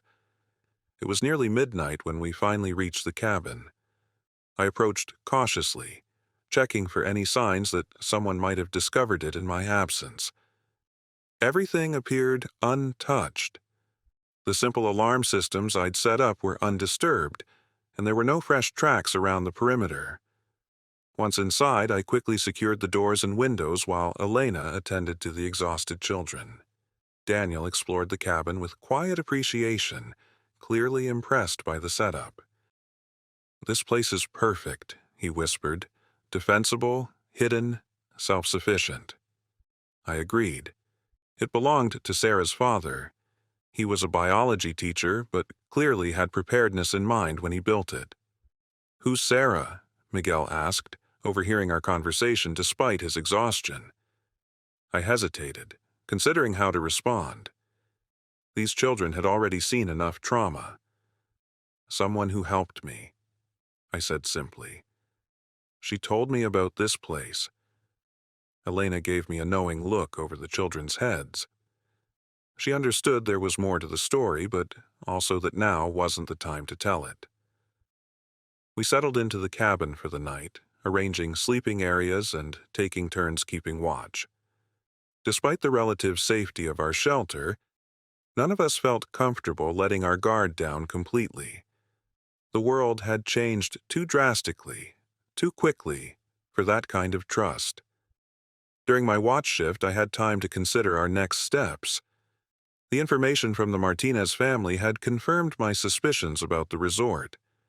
It wasn't a sanctuary. It was a collection point for specific types of survivors. Elena, with her combat medic background, would be valuable to whatever operation they were running. But what about Daniel and the children? What happened to families when they arrived? The separate facility I'd observed took on a more ominous meaning in light of Protocol Echo 7. By morning, I had made a decision. We would stay at the cabin for now, fortifying it further and establishing sustainable systems for longer-term survival. I would teach the Martinez family the skills they would need, while continuing to gather intelligence about the resort and military operations in the area. If we determined the resort was truly safe, we could reconsider, but until then, self-sufficiency was our best option. Over breakfast, I shared my plan. "This place can support all of us if we're careful with resources and supplement with hunting and foraging. I can teach you what you need to know." Daniel and Elena exchanged a look. "We appreciate the offer," Elena said, "but is it realistic long-term? Winter will come eventually. And what about medicine, other supplies we can't produce?" Valid concerns. The cabin has a good wood stove and plenty of firewood. There's a root cellar for food storage. As for medicine, we have a decent supply now, and I know which plants in the area have medicinal properties. It's not perfect, but it's safer than walking into an unknown situation at the resort. Miguel surprised us all by speaking up. "I want to stay here. I don't like the soldiers. They were shooting people in Missoula." Elena looked pained. "They were shooting infected, Miguel." The boy shook his head stubbornly. "Not all of them were sick. Some were just scared." An uncomfortable silence fell over the table. Children often see truths adults try to obscure, even from themselves. If Miguel had witnessed military personnel shooting uninfected civilians, it painted an even darker picture of Protocol Echo 7. "We'll stay," Daniel decided, "at least for now. We can reassess as we learn more." That settled, we began organizing tasks. Elena, with her military background, took charge of perimeter security, expanding the alarm systems I'd set up and establishing defensive positions around the cabin. Daniel, who had experience with construction, began reinforcing doors and windows, adding improvised shutters that could be quickly deployed if needed. I took the children out to teach them about the surrounding area. Miguel was an eager student, absorbing everything I showed him about identifying safe trails, recognizing edible plants, and moving quietly through the forest. Sophia was more hesitant, but watched everything with intelligent eyes. By midday, they could both identify 3 edible plants and knew the basic hand signals I used with Cassidy for silent communication. When we returned to the cabin, I found Elena studying the map of the area. "If we're staying here, we need to know more about what's happening at the resort," she said. "Their operations will affect the entire region." She was right. The military presence at the resort meant patrols, possibly expanding their secure zone, maybe even searches for specific types of survivors. We needed intelligence to avoid surprises. "I was thinking the same thing," I replied. "There's a ridge about 5 miles from here with a good view of the valley road leading to the resort. If we set up an observation post there, we could monitor traffic and communications." Elena nodded. "We should also consider setting up caches of supplies at strategic points away from the cabin. If we ever need to evacuate quickly, having pre-positioned resources could make the difference." It was a good suggestion, one that showed her tactical training. We spent the afternoon planning observation rotations and identifying locations for supply caches. Daniel helped, offering practical suggestions about waterproofing containers and disguising cache locations. That evening, as the children were getting ready for bed, Elena pulled me aside. "There's something you should know," she said quietly, "about Protocol Echo 7. Her expression was grave, and I braced myself for what she might reveal. Before our unit withdrew from Missoula, there was talk about the next phase. They weren't just abandoning the cities to the infected, they were identifying key personnel for evacuation. "What kind of personnel?" I asked. "Scientists, engineers, medical professionals, people with skills critical for rebuilding, but also military family members, government officials, anyone with connections to the right people." She hesitated. Everyone else was classified as non-essential population. What happened to the non-essentials? I already suspected the answer. They were left behind. Intentionally. Resources were limited, and decisions had to be made. Her voice was clinical, but I could see the conflict in her eyes. Miguel wasn't wrong. Some of the shooting wasn't just infected. The implications were staggering. This wasn't just abandonment. It was active sacrifice of part of the population to preserve others. "Do you think that's what's happening at the resort? They're sorting people into essential and non-essential?" Elena nodded slowly. "It fits what you observed. The 2 separate facilities, the special transports for certain individuals, their triaging humanity lock." The conversation was interrupted by a sound outside, a faint metallic clinking that triggered one of our perimeter alarms. We immediately went on alert. I motioned for Daniel to stay with the children while Elena and I moved silently to defensive positions near the windows, weapons ready. I dimmed the oil lamp to almost nothing, plunging the cabin into near darkness. We waited, listening intently. Minutes passed with no further sounds. It could have been an animal, setting off the alarm by accident. But it could also have been someone watching us, perhaps backing away after realizing the cabin was occupied and alert. After 20 minutes of tense silence, I decided to investigate. Elena insisted on accompanying me, leaving Daniel to guard the children with one of the shotguns. We slipped out through a back window, moving in a wide circle to approach the triggered alarm from behind. The night was clear and cold, with enough moonlight to navigate without artificial light. We moved with practiced stealth, careful to avoid creating noise or silhouettes against the sky. When we reached the alarm, a simple arrangement of fishing line and metal cans, I could see it had been disturbed. The line was broken, not merely shifted. Elena pointed to the ground. Even in the dim light, we could make out footprints.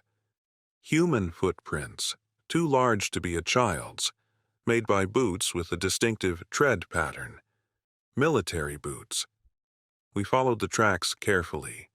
They led away from the cabin to the south, moving with purpose rather than the random wandering of an infected. After about 100 yards, they joined a second set of prints. 2 people moving together, likely a patrol. We tracked them for another quarter-mile until the prints joined a dirt road that I hadn't known was there. Tire tracks indicated a vehicle had been waiting. The patrol had been picked up and driven away. "They're mapping the area," Elena whispered. "Standard procedure for establishing a secure zone. They'll be cataloging all structures, resources, and possible threats." This was troubling news. If the military was expanding its operations from the resort, it was only a matter of time before they discovered the cabin. We needed to decide whether to abandon it for a more remote location or to make contact on our own terms before they found us. We returned to the cabin and shared what we'd found with Daniel. His face grew increasingly worried as we explained the implications. "What do we do?" he asked, glancing at the sleeping children. "We can't keep running. Not with Miguel and Sophia." "We have options," I assured him, though I wasn't feeling as confident as I tried to sound. "First, we need more information. Tomorrow, I'll go to the observation point and see what I can learn about their patrol patterns and the scale of their operation." "I'll come with you," Elena said. It wasn't an offer, but a statement of fact.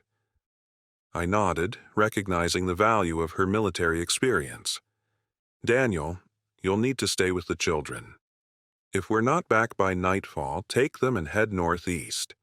There's an old fire lookout tower about 7 miles from here. It's hard to find unless you know what you're looking for. We can meet there if something goes wrong." We spent the rest of the night taking turns on watch, more alert than ever to sounds from the forest. I found myself questioning the decision to bring the Martinez family to the cabin. Had I put them in greater danger by offering shelter? Or would they have faced worse consequences trying to reach the resort? The questions had no clear answers, but the responsibility weighed heavily. These people had trusted me with their lives, with their children's lives. Whatever came next, I was determined not to let them down. As dawn approached, I checked and rechecked my gear for the observation mission. A day pack with water, food, first aid supplies, binoculars, and the hunting rifle with scope. Elena prepared similarly, adding a small mirror for signaling and a tactical knife she'd kept from her military days. We left at first light, taking advantage of the gray dawn hours when visibility was still limited. Daniel stood in the doorway of the cabin, the children beside him, as we slipped into the forest. I tried not to think about the possibility that we might not see them again. The journey to the observation point was tense. We moved slowly, stopping frequently to listen and watch for signs of patrols or infected. Twice, we had to detour around small groups of infected, adding time to our journey. But Elena was an excellent partner, her movements silent and efficient, her awareness of our surroundings matching my own. We reached the ridge by mid-morning and carefully made our way to a position that offered a clear view of the valley road while providing good cover. From here, we could see vehicles moving toward and away from the resort, though the compound itself was still hidden beyond another ridge. From our observation point, Elena and I watched the military operations for hours, documenting vehicle movements and patrol patterns. The activity level was surprising. This wasn't just a refugee center or forward operating base, it was a major logistical hub. Supply trucks moved in convoy while patrol vehicles departed at regular intervals, following what appeared to be predetermined routes. "They're establishing a security perimeter," Elena whispered, "expanding outward from the resort. Methodical grid search patterns." I nodded. "How long before they find the cabin?" She considered. "Based on the patrol density and search patterns, 3 days. Maybe 4. Not much time to decide our next move." As we continued watching, a different kind of vehicle caught my attention. A large truck with a modified container unit on the back, painted with medical insignia but heavily guarded by armed personnel. "What do you make of that?" I asked. Elena studied it through her binoculars. "Looks like a mobile lab or medical unit, but the security detail is excessive for just medical supplies." The truck stopped at a checkpoint where soldiers inspected it thoroughly before allowing it to continue toward the resort. Whatever it contained was clearly valuable, possibly even dangerous. Another vehicle approached from the opposite direction, a military Humvee moving fast. It slowed at the checkpoint but was waved through with minimal inspection. 4 soldiers exited at the checkpoint and immediately began gearing up for patrol, checking weapons and communication equipment. Elena tensed beside me. "That's a problem. They're deploying fresh patrols right in our area. We needed to move. If they were beginning new search patterns in this sector, our observation point might soon be discovered." We carefully backed away from the ridge, staying low and using natural cover. As we retreated, Elena paused suddenly, pressing her ear to her radio. She'd kept it set to frequencies she knew the military used, though most transmissions were encrypted. Occasionally, routine communications would come through on open channels. "They're expanding the search zone," she whispered. "Effective immediately. All patrols to push an additional 5 kilometers from previous boundaries." That meant our cabin was now well within their search area. Our timeline had just collapsed from days to hours. We needed to get back and evacuate the Martinez family immediately. We abandoned stealth for speed, moving as quickly as possible through the forest while still maintaining basic precautions. The risk of encounter had increased dramatically, but the risk of being discovered at the cabin was now greater. About halfway back, disaster struck. We crossed a small clearing and came face to face with a patrol. 2 soldiers, weapons raised, obviously startled by our sudden appearance. For a moment, everyone froze in surprise. One of the soldiers recovered first. "Halt! Hands where I can see them!" I raised my hand slowly, mind racing through options. Elena did the same beside me, but I noticed her subtly shifting her weight, preparing for action. The second soldier radioed in. "Control, this is Echo 2. We've encountered 2 civilians in Sector 7. 1 male, 1 female, armed but compliant. Request instructions." There was a pause as they waited for a response. The first soldier kept his weapon trained on us. "Where did you come from? Are there others with you?" I decided honesty was our best approach for the moment. "We're survivors, just passing through. Saw your patrols and were trying to avoid trouble." The soldier studied us skeptically. "You're well equipped for just survivors? Military experience?" This last question was directed at Elena, who was clearly carrying herself with trained posture. Before she could answer, the radio crackled. We couldn't hear the response, but the soldier's reaction told us everything. His expression hardened, and he exchanged a significant look with his partner. "Roger that, Control. We'll comply." The shift in atmosphere was immediate and alarming. Whatever orders they'd received, they weren't good for us. The soldiers moved to position themselves more strategically, one slightly flanking us. "You're coming with us," the first soldier said. "Command wants to speak with you. Put your weapons down slowly." Elena and I exchanged a quick glance. We both understood the situation had deteriorated. These weren't rescue personnel helping survivors. They were following Protocol Echo 7. We were being detained for processing and classification. Given what we'd observed at the resort, that wasn't a risk we could take. In an instant, Elena dropped to one knee, presenting a smaller target as she drew her sidearm in a smooth, practiced motion. I dove sideways, rolling behind a fallen tree as the first shots rang out. The soldiers, though surprised by our resistance, returned fire immediately. The firefight was brief but intense. Elena's military training was evident in her precision and calm under pressure. I managed to flank the second soldier while he was focused on her, disarming him with techniques I'd learned during Ranger tactical training. Elena had already neutralized the first soldier with a non-lethal shot to the leg. We secured their weapons and radio, then tied them with their own restraints. They were alive, but unable to pursue or immediately call for backup. It wouldn't take long for their patrol to be missed, however. We needed to move quickly. "How much time do we have?" I asked as we gathered our gear. "An hour, maybe less, before they miss the scheduled check-in," Elena replied, already moving. "We need to reach the cabin and evacuate immediately." We ran through the forest, abandoning most pretense of stealth. Speed was now critical. The encounter had confirmed our worst fears about the military operation. They weren't rescuing survivors. They were collecting them, categorizing them, and disposing of those deemed non-essential. We couldn't allow the Martinez family to fall into their hands.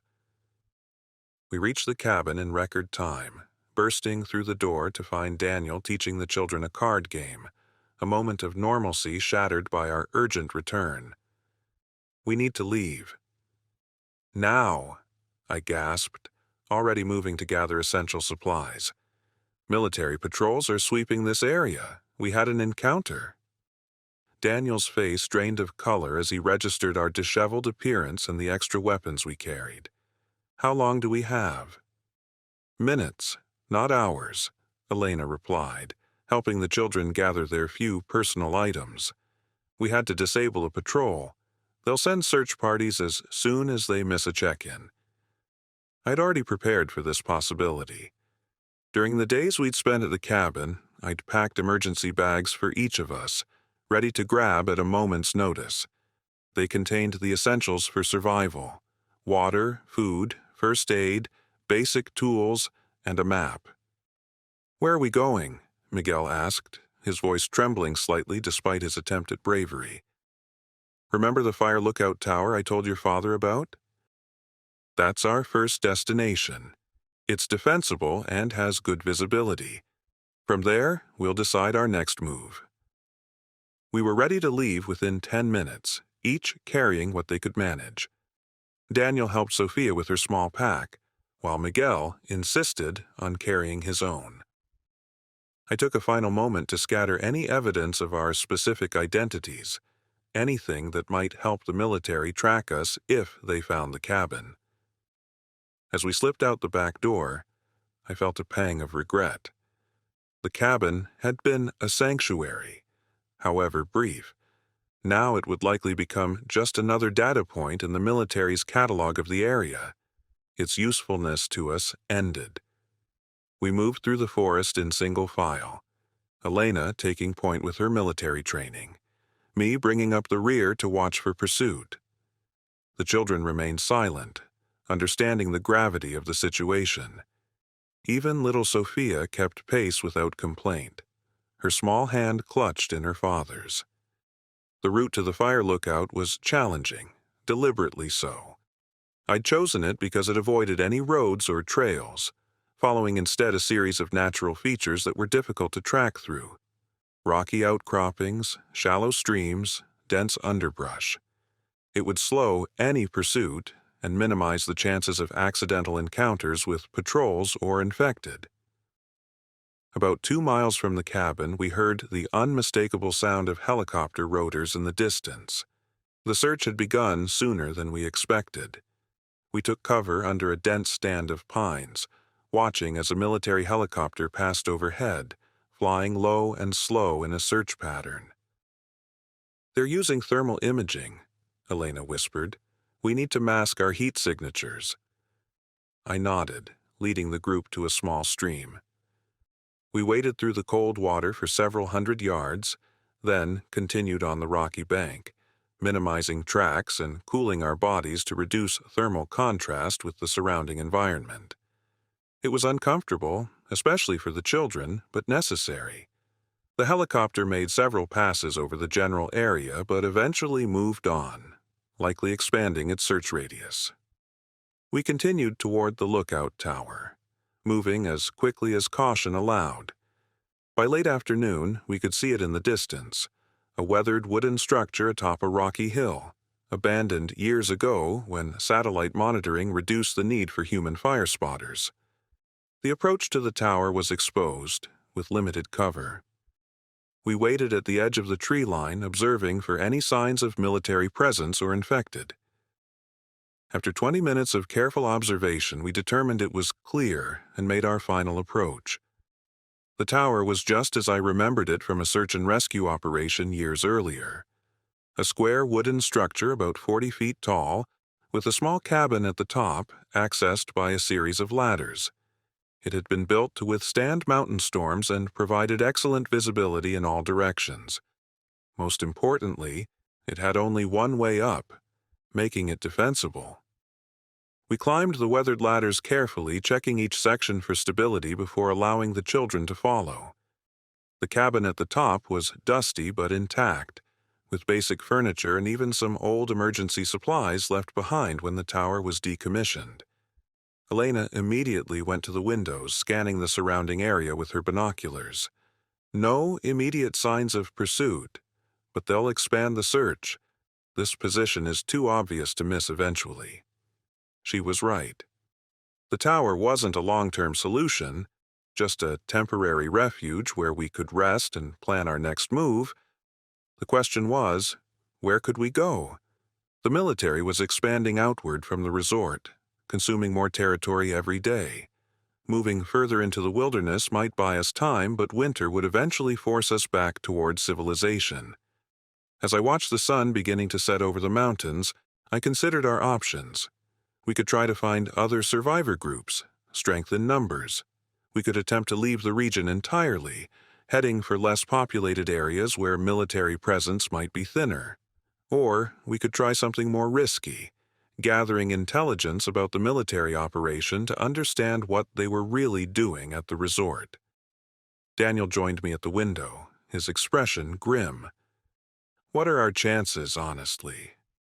I respected him too much to offer false hope. Challenging, but not impossible. We have skills they don't expect from civilians. Elena's military experience, my wilderness expertise. We know this terrain better than they do. He nodded slowly. The children can't keep running forever. I know. We need a more sustainable solution. I hesitated, then shared what I'd been considering. There might be other survivor groups out there. People who've chosen independence over military control. If we could find them, join forces, how would we even begin to look? I gestured toward the radio equipment we'd taken from the soldiers. We listen. Elena knows their frequencies and protocols. We can monitor their communications, learn their patterns, maybe even pick up chatter about other survivor groups they've encountered. Daniel considered this, then nodded thoughtfully. It's something, better than just running blindly. As night fell, we established a watch rotation and tried to get some rest. Tomorrow would bring new challenges, but for the moment, we were safe. The children fell asleep quickly, exhausted by the day's events. Elena worked on the radio, trying to find useful frequencies while keeping our own transmissions silent. I took the first watch, scanning the darkness for any signs of movement below the tower. The world had changed beyond recognition in just 1 week. From a routine search and rescue operation to fighting for survival against both the infected and what remained of our own government. I wondered how many others were out there, making the same difficult choices we faced. In the quiet of the night, I made a promise to myself and to the family now depending on me. We wouldn't just survive. We would find a way to build something better from the ruins of the old world. Something more just than Protocol Echo 7 and its cold calculation of human worth. The journey ahead would be dangerous, but for the first time since finding Trevor Blackwood in that clearing, I felt something like hope. Not for a return to what was lost, but for the possibility of what might yet be created. Dawn brought clear skies and a harsh reality. From our elevated position in the fire lookout tower, we could see military vehicles moving along distant roads, creating dust clouds visible for miles. They had expanded their search overnight, just as Elena had predicted. It was only a matter of time before they found the tower. Elena had spent most of the night working with the confiscated radio, carefully listening to military communications. Over breakfast of energy bars and dried fruit, she shared what she'd learned. "They're calling us high-value targets now," she said, keeping her voice low so the children wouldn't hear. "The soldiers must have recognized me as military. They're deploying additional units specifically to find us." This was concerning, but not surprising. In a world where skilled individuals were being cataloged and collected, someone with Elena's medical and combat training would be particularly valuable. I was likely considered useful as well, with my survival and search expertise. "There's something else," Elena continued, her expression troubled. "I caught fragments of communications about the medical transport we saw yesterday. They're moving test subjects and/or search materials between the resort and another facility. Whatever they're doing there, it goes beyond just gathering survivors." Daniel joined our conversation, having settled the children with a card game.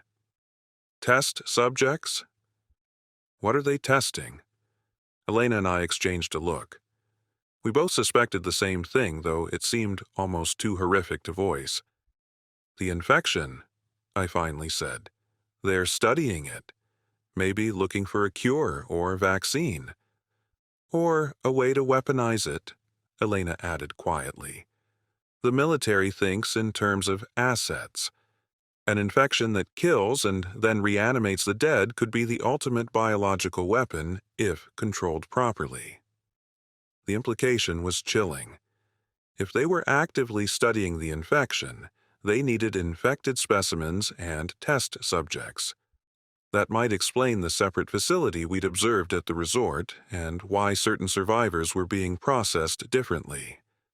"We need to get further away," Daniel said, glancing at his children. "Find somewhere they aren't looking." I nodded.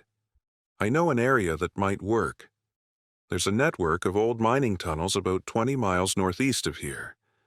They were abandoned decades ago, but some sections were converted to fallout shelters during the Cold War. If we can reach them, they'd provide good cover and possibly connect to other areas underground. It was a risky destination, but it offered something we desperately needed: invisibility. Underground, we would be hidden from aerial searches and thermal imaging. The tunnels would be maze-like to anyone who didn't know them, providing defensive advantages if we were discovered. Elena approved of the plan. "We should move at dusk. Less chance of being spotted from the air, and the infected tend to be more active at night, which might actually work in our favor by distracting the military patrols." We spent the day preparing, studying my maps of the area and plotting a route that balanced speed with security. The children helped by sorting supplies and preparing equipment, tasks that kept them occupied and gave them a sense of contribution. Miguel approached me while I was checking the weapons. "I want to learn to shoot," he said with a determination that seemed beyond his years. I considered his request carefully. In the old world, I would have immediately refused. A 10-year-old had no business handling firearms. But this wasn't the old world, and survival skills that once seemed extreme were now necessary. Your parents need to agree, I told him, and we'd start with something basic. Safety first. Always. He nodded seriously. I need to protect Sophia if something happens to you grown-ups. The responsibility this child felt for his younger sister broke my heart and strengthened my resolve simultaneously. These kids deserved a chance at something better than constant fear and flight. By late afternoon, we were ready to move. I made a final check of the surrounding area through binoculars, confirming our planned route was clear of immediate threats. As the sun began to dip toward the horizon, we descended the tower ladders one by one, Miguel helping his sister navigate the steeper sections. On the ground, we moved in our established formation. Elena on point, Daniel and the children in the middle, me covering the rear with Cassidy. The first mile went smoothly, the forest providing good cover as we moved away from the tower. Then Elena raised her fist, the signal to freeze. We all went still immediately, even the children remembering their training. Through a gap in the trees ahead, we could see movement on a dirt road that crossed our path about 200 yards away. Military vehicles, at least 3, moving slowly as personnel on foot searched the surrounding area. This was a problem. The road was too wide to cross quickly, and the military presence was directly in our planned path. We needed an alternative route. I moved forward to confer with Elena, studying the situation through my binoculars. The search pattern was methodical, with soldiers checking both sides of the road and occasionally venturing into the tree line. They were being thorough. We could backtrack and circle around, I whispered. Add a few miles, but avoid contact. Elena shook her head slightly. They've got too many teams deployed. We'd likely run into another patrol. We need a distraction. She was right. We needed something to draw them away from our crossing point long enough for us to slip past. Before we could develop a plan, the decision was made for us. In the distance, the distinctive moans of infected broke the silence of the forest. A group of perhaps 15 infected were approaching the military patrol from the opposite side, drawn by the noise of their vehicles and voices. The soldiers immediately shifted focus, forming a perimeter and engaging the threat. Gunfire erupted, surprisingly loud in the quiet evening. Now, Elena whispered, while they're occupied. We moved quickly but carefully toward the road, using the distraction of the firefight to cover our approach.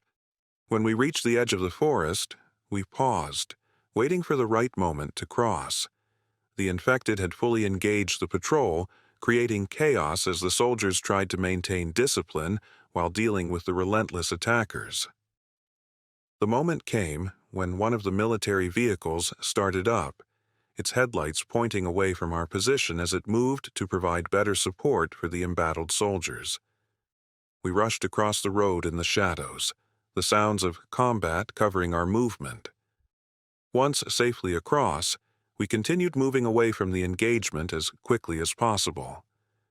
The children were silent, understanding instinctively the need for quiet despite their fear. We covered nearly 2 miles before finally pausing to rest and check our bearings. As we took a brief water break, a new sound reached us, the rhythmic thump of helicopter rotors approaching rapidly. We immediately sought cover under dense evergreens, pulling branches to further conceal ourselves. The helicopter passed directly overhead, flying fast and low toward the location of the firefight we'd left behind. They're sending reinforcements, Elena whispered. Standard protocol for an engagement of that size. This actually worked in our favor. With resources diverted to the infected attack, there might be gaps in their search pattern that we could exploit. We continued moving, now angling slightly away from our original path to avoid likely response routes for additional military units. The journey became more challenging as darkness fully set in. We navigated by moonlight and occasional use of red-filtered flashlights which were less visible at a distance.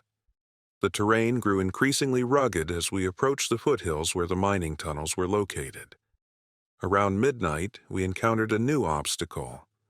A wide, fast-flowing river blocked our path. It wasn't on my map, suggesting recent rainfall had swollen what should have been a manageable stream into a serious barrier. "We can't cross here," Daniel said, holding Sophia's hand tightly as we assessed the rushing water. "The current's too strong, especially for the children." I studied the river, trying to recall any bridges or crossing points from my knowledge of the area. "There's an old logging bridge about a mile upstream," I finally remembered. "It might still be intact." We adjusted our course, following the riverbank upstream. The going was slower now, the bank sometimes forcing us to climb over rocks or push through dense underbrush. The children were visibly tiring, but complaints were few. They understood what was at stake. When we reached the location where the bridge should have been, we found only partial remains. The central section had collapsed into the river, leaving the approaches intact but useless for crossing. "We can fix this," I said, assessing the damage. "The gap is about 15 feet. If we can find a fallen tree of sufficient length, we could create a temporary bridge." Daniel nodded, immediately searching the nearby forest for suitable materials. Elena stayed with the children while I joined the search. After about 20 minutes, we located a potential solution, a pine tree that had fallen recently, its trunk still solid and approximately 20 feet long. Working together, Daniel and I managed to drag the trunk to the bridge remains. With considerable effort, we positioned it across the gap, creating a narrow but functional crossing. It wasn't ideal, but it would serve our purpose. "I'll go first to test it," I said, stepping carefully onto the makeshift bridge. The trunk shifted slightly under my weight but held firm on the support sections of the original bridge. I crossed slowly, maintaining my balance on the curved surface. Once across, I called back, "It's stable enough." "Send Miguel next." The boy crossed carefully, focusing intently on each step. Daniel followed, then helped guide Sophia across, with Elena bringing up the rear. When we were all safely on the far side, I used my knife to partially cut through the trunk where it met the original bridge structure. A few solid kicks, and the tree trunk fell into the river, carried away by the current. It wouldn't stop a determined pursuit, but it would slow one down. We continued toward the mining tunnels, now less than 5 miles away according to my reckoning. The terrain grew steadily more vertical, with rocky outcroppings and steep inclines testing our endurance. The children were nearly exhausted, and even Elena and Daniel were showing signs of fatigue. "We need to rest," I finally acknowledged, "just for a few hours. Then we can make the final push to the tunnels." We found a defensible position in a small cave formed by overhanging rocks. It wasn't deep, but it provided shelter from view and the increasingly chilly night air. Elena took first watch while the rest of us tried to get some sleep. I gave Cassidy a well-deserved meal and water, grateful for her continued alertness despite the grueling pace. As I drifted toward sleep, I thought about the mining tunnels ahead. They represented our best chance at evading the military search, but they also presented new dangers. Structural instability, poor air quality, disorientation in the dark maze of passages, and if infected had found their way inside, the confined spaces would make them particularly dangerous to encounter. Yet we had few alternatives. The military was extending its reach across the region, and winter would eventually drive us toward shelter regardless.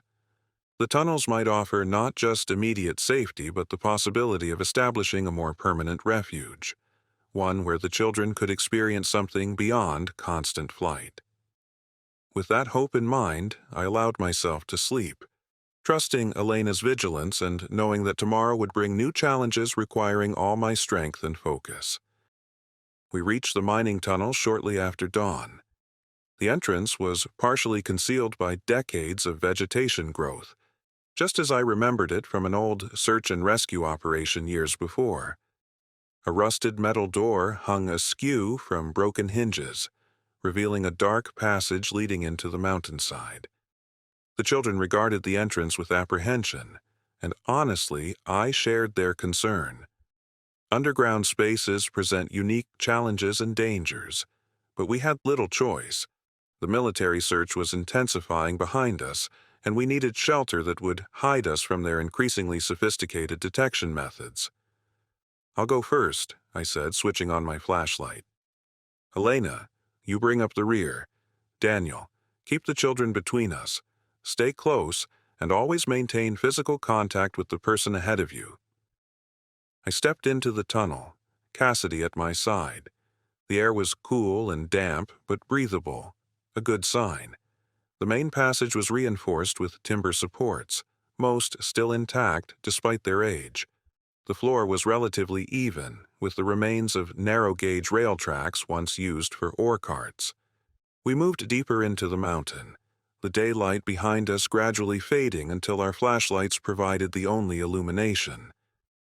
I kept a careful mental map of our route, noting side passages and markers that would help us navigate back if necessary. The primary tunnel branched several times, but I kept us on what appeared to be the main route, heading deeper. About half a mile in, the passage widened into what had clearly been a major work area. Rusted equipment stood frozen in time, abandoned when the mine closed. More importantly, I spotted what I was looking for: metal doors with faded civil defense markings, the entrance to the Cold War-era fallout shelter I'd hoped to find. The doors were locked, but decades of moisture had weakened the mechanism. With Daniel's help, I managed to force them open, revealing a large chamber beyond.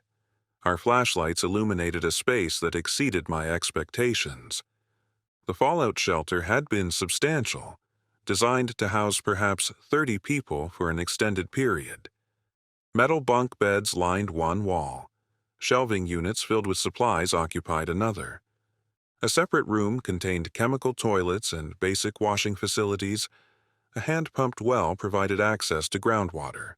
Most surprisingly, a small diesel generator stood in a ventilated alcove, connected to light fixtures throughout the space. "Think it still works?" Daniel asked, examining the generator. "Maybe. These were designed to last. If there's fuel in the tank and the mechanisms aren't too corroded, we might have power." Elena was already checking the supplies. "Most of the food is long expired, but there are tools, medical supplies, some clothing, purification tablets for the water. Basic essentials." The children were exploring too, their fear giving way to curiosity. Sophia had found a shelf of old books and board games, while Miguel was examining a ham radio setup in the corner. "Can we stay here?" Sophia asked, her small voice echoing slightly in the concrete chamber. I looked at Elena and Daniel, a silent conference passing between us. The shelter offered significant advantages: invisibility from aerial searches, protection from the elements, basic amenities, and defensible entrances. It wasn't perfect, but it was the best option we'd found since the outbreak began. "Yes," I finally answered, "we can stay here, at least for a while." The relief on the children's faces was immediate and profound. After days of constant movement and danger, the promise of stability, however temporary, was powerful. We spent the next several hours exploring our new refuge and testing its systems. To our amazement, the generator actually started after some maintenance, providing dim electric light throughout the shelter. The water pump worked as well, delivering cold, clear groundwater that we still purified as a precaution. I organized an inventory of our combined supplies while Elena established security protocols and Daniel worked on making the space more comfortable for the children. We set up a watch rotation for the tunnel entrance, ensuring we wouldn't be surprised by military patrols or infected wanderers. That evening, gathered around a small portable stove for our first hot meal in days, there was an unfamiliar atmosphere among our group. Cautious hope.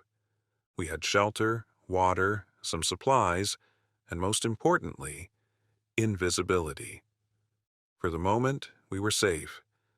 The children fell asleep easily on actual mattresses, however thin and musty from decades of storage. Daniel soon joined them, exhaustion finally catching up to him now that constant vigilance wasn't required. Elena and I remained awake, discussing our situation in low voices. "We're secure for now," she said, "but this isn't a permanent solution. Supplies will run out eventually, and winter is coming. The children need more than just survival." She was right. Physical safety was only part of what we needed. "We should use this time to gather intelligence," I suggested. "The ham radio might still work. If we can get it operational, we could listen for other survivor groups, maybe even make contact." Elena nodded thoughtfully. "I've been thinking about what we heard over the military frequencies. The test subjects, the research. What if they're actually working on a cure?" It was a possibility I'd considered as well. If that's true, it changes things. But we can't trust what they've become. Protocol Echo 7 shows they're willing to sacrifice civilians. Even if they find a cure, who decides who gets it? "The essential personnel," Elena said grimly. "The valuable resources, not ordinary people, not children without special skills." The implications were clear. Even a cure would be distributed according to the same cold calculus that had guided the military response so far. Value to rebuilding, not inherent human worth.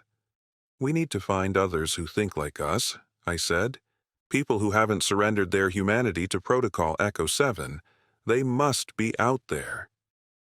Over the next few days, we established a routine in our underground sanctuary. Miguel and I worked on the ham radio, gradually bringing it back to functionality. Elena organized security and continued monitoring the military frequencies on our confiscated radio.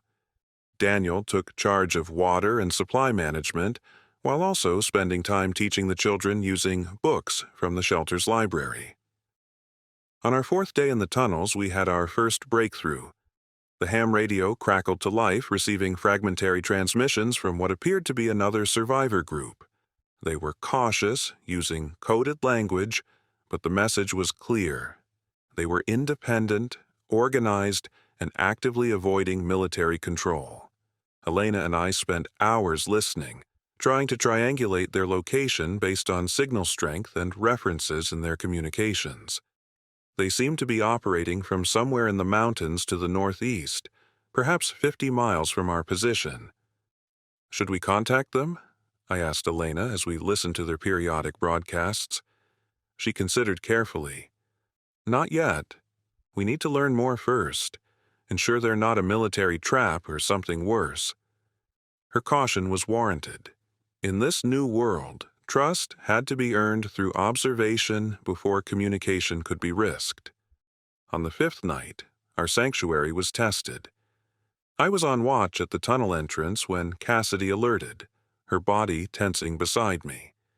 Moments later, I heard what had triggered her response, voices echoing in the main tunnel, approaching our position. I retreated silently to the fallout shelter, closing and securing the metal doors behind me. "We have company," I whispered urgently to Elena, who was already awake and reaching for her weapon. We woke Daniel and instructed the children to hide in the small storage room at the back of the shelter. Then we positioned ourselves on either side of the entrance, weapons ready, and waited. The voices grew closer, accompanied by the beams of flashlights visible through the small gaps around the metal doors. They weren't trying to be stealthy, which suggested they weren't aware of our presence yet. "Military?" Daniel whispered. I shook my head. "The equipment doesn't sound right. Different footwear, civilian voices." Elena agreed. "Not military, but that doesn't mean they're friendly." We listened intently as the newcomers reached the area just outside our shelter. Their conversation became clearer, revealing a group of perhaps 5 or 6 people exploring the tunnels, apparently looking for shelter just as we had. "This looks promising," a male voice said. "Those are civil defense markings. Could be a fallout shelter." "Think anyone's inside?" another voice asked. "Only one way to find out." The metal doors rattled as someone tried to open them from the outside. Finding them secured, they knocked firmly. "Hello? Is anyone in there? We're not infected, not military, just survivors looking for shelter." Elena and I exchanged a look, silently debating our response. Revealing our presence carried risks, but additional allies could be valuable if they were trustworthy. "We should talk to them," Daniel said quietly. "Strength in numbers." After a moment's consideration, I nodded. "I'll speak, but we maintain defensive positions. No opening the doors until we're certain." I raised my voice just enough to be heard through the doors. "We're armed and secure in here. Identify yourselves and your intentions." There was a momentary silence, then the response came. "My name is James Chen. I was a doctor at Kalispell Regional before the outbreak. I'm with 5 others, including a nurse and a Forest Service ranger. We've been avoiding the military cordons and looking for sustainable shelter. We have supplies and skills to share." A doctor and a ranger. Valuable skills indeed, if they were telling the truth. "How did you find these tunnels?" I asked. Ranger Kate knew about them from old Forest Service maps. "We've been searching for several days, staying ahead of military patrols." Elena moved closer to the door, keeping her weapon ready. "Why are you avoiding the military? Most survivors are seeking their protection." The doctor's response was telling. "We saw what happens at their processing centers. They're separating people based on skills and medical profiles. Some get comfortable quarters and integration into their operations. Others get sent to what they call secondary facilities for further assessment. No one comes back from those." This confirmed our suspicions about the resort and the military's broader operation. They weren't just gathering skilled survivors, they were conducting some kind of selection process with sinister implications. "If you're who you say you are, you'd be valuable to them," I pointed out. "Doctors are high on their acquisition list." "That's why I ran," James replied. "They weren't looking for doctors to treat survivors. They wanted us for research, something about the infection and immunity patterns. I refused to participate and barely escaped with my life." Immunity. The word triggered my memory of Sarah, the girl from West Glacier who had survived longer than should have been possible after being bitten. If some people had natural resistance to the infection, that would indeed be of tremendous interest to military researchers. I made my decision. "Stand back from the doors. We're going to open them slightly. Any sudden movements, and we'll close and lock them immediately." Elena positioned herself to cover the opening while I carefully released the locking mechanism and opened one door just enough to see the people outside.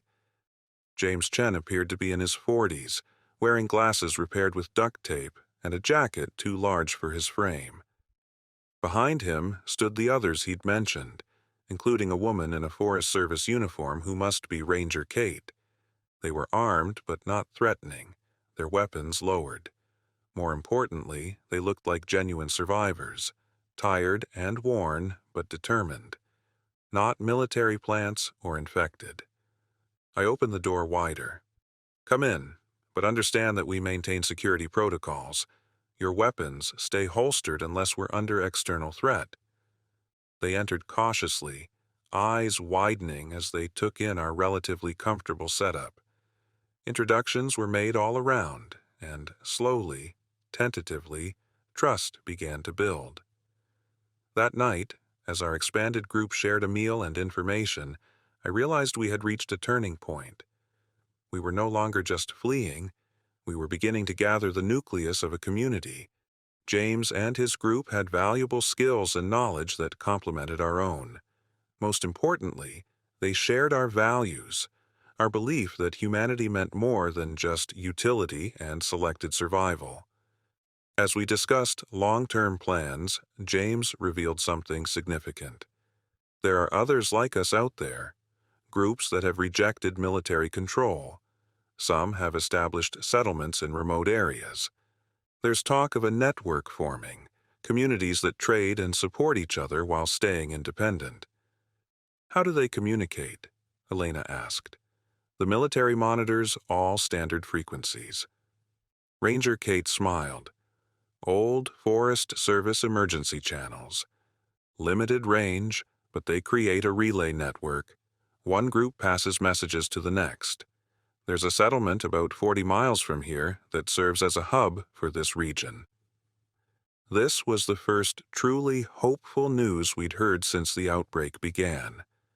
Not just survival, but rebuilding. Not just hiding, but connecting. Creating something new from the ashes of what was lost. Tomorrow we should try to contact them, I suggested. See if we can join this network. Around me, I saw nods of agreement. Even the children seemed to sense the shift in atmosphere from mere survival to possibility. Miguel was listening intently to Ranger Kate describe the settlement, while Sophia had fallen asleep leaning against her father, her face peaceful for the first time in days. 1 month later, our small group had grown into something more structured and sustainable. The mining tunnels and fallout shelter had been expanded and improved, connecting to additional chambers that provided more living space and storage. Solar panels salvaged from abandoned cabins provided supplementary power. A hydroponic system using LED lights allowed us to grow fresh vegetables underground. Most importantly, we had successfully joined the Survivor Network, establishing regular communication with 3 other settlements in the region. We shared information, resources, and occasionally personnel when specialized skills were needed. The military was still out there, still expanding their controlled territory and gathering valuable assets under Protocol Echo 7. But they hadn't found us, and we were learning more about their operations through our growing intelligence network. We discovered that some survivors did indeed have partial immunity to the infection. The military was intensely interested in these individuals, collecting them for study at specialized facilities. Whether their research was aimed at a cure or a weapon remained unclear, but their methods were brutal and dehumanizing either way. Our community took a different approach. When we encountered survivors with potential immunity, we offered them protection and community rather than treating them as specimens. Dr. Chen studied them with their consent, sharing his findings across our network rather than hoarding knowledge for power. The infected remained a constant threat, but we had developed effective strategies for avoiding and, when necessary, eliminating them. More concerning were the military patrols that occasionally ventured near our territory. We had established early warning systems and evacuation protocols for these encounters. As I look back on that first week after the outbreak, from my initial encounter with Trevor Blackwood to finding this underground sanctuary, I'm struck by how quickly everything changed, yet how essential certain truths remained. Humanity isn't measured by utility or skill sets. Community isn't just a survival strategy. It's what makes survival meaningful. The world above has been transformed beyond recognition. Cities lie abandoned or burned. Infrastructures have collapsed. Governments exist only as fragmented military operations with their own agendas. The infected roam in ever larger hordes. Yet here, beneath the surface, something new is growing.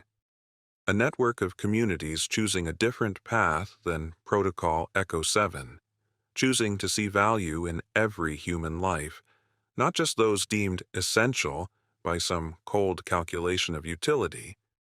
I don't know what the future holds. Winter is approaching, bringing new challenges. The military continues to expand their operations. The infected evolve in ways we don't fully understand.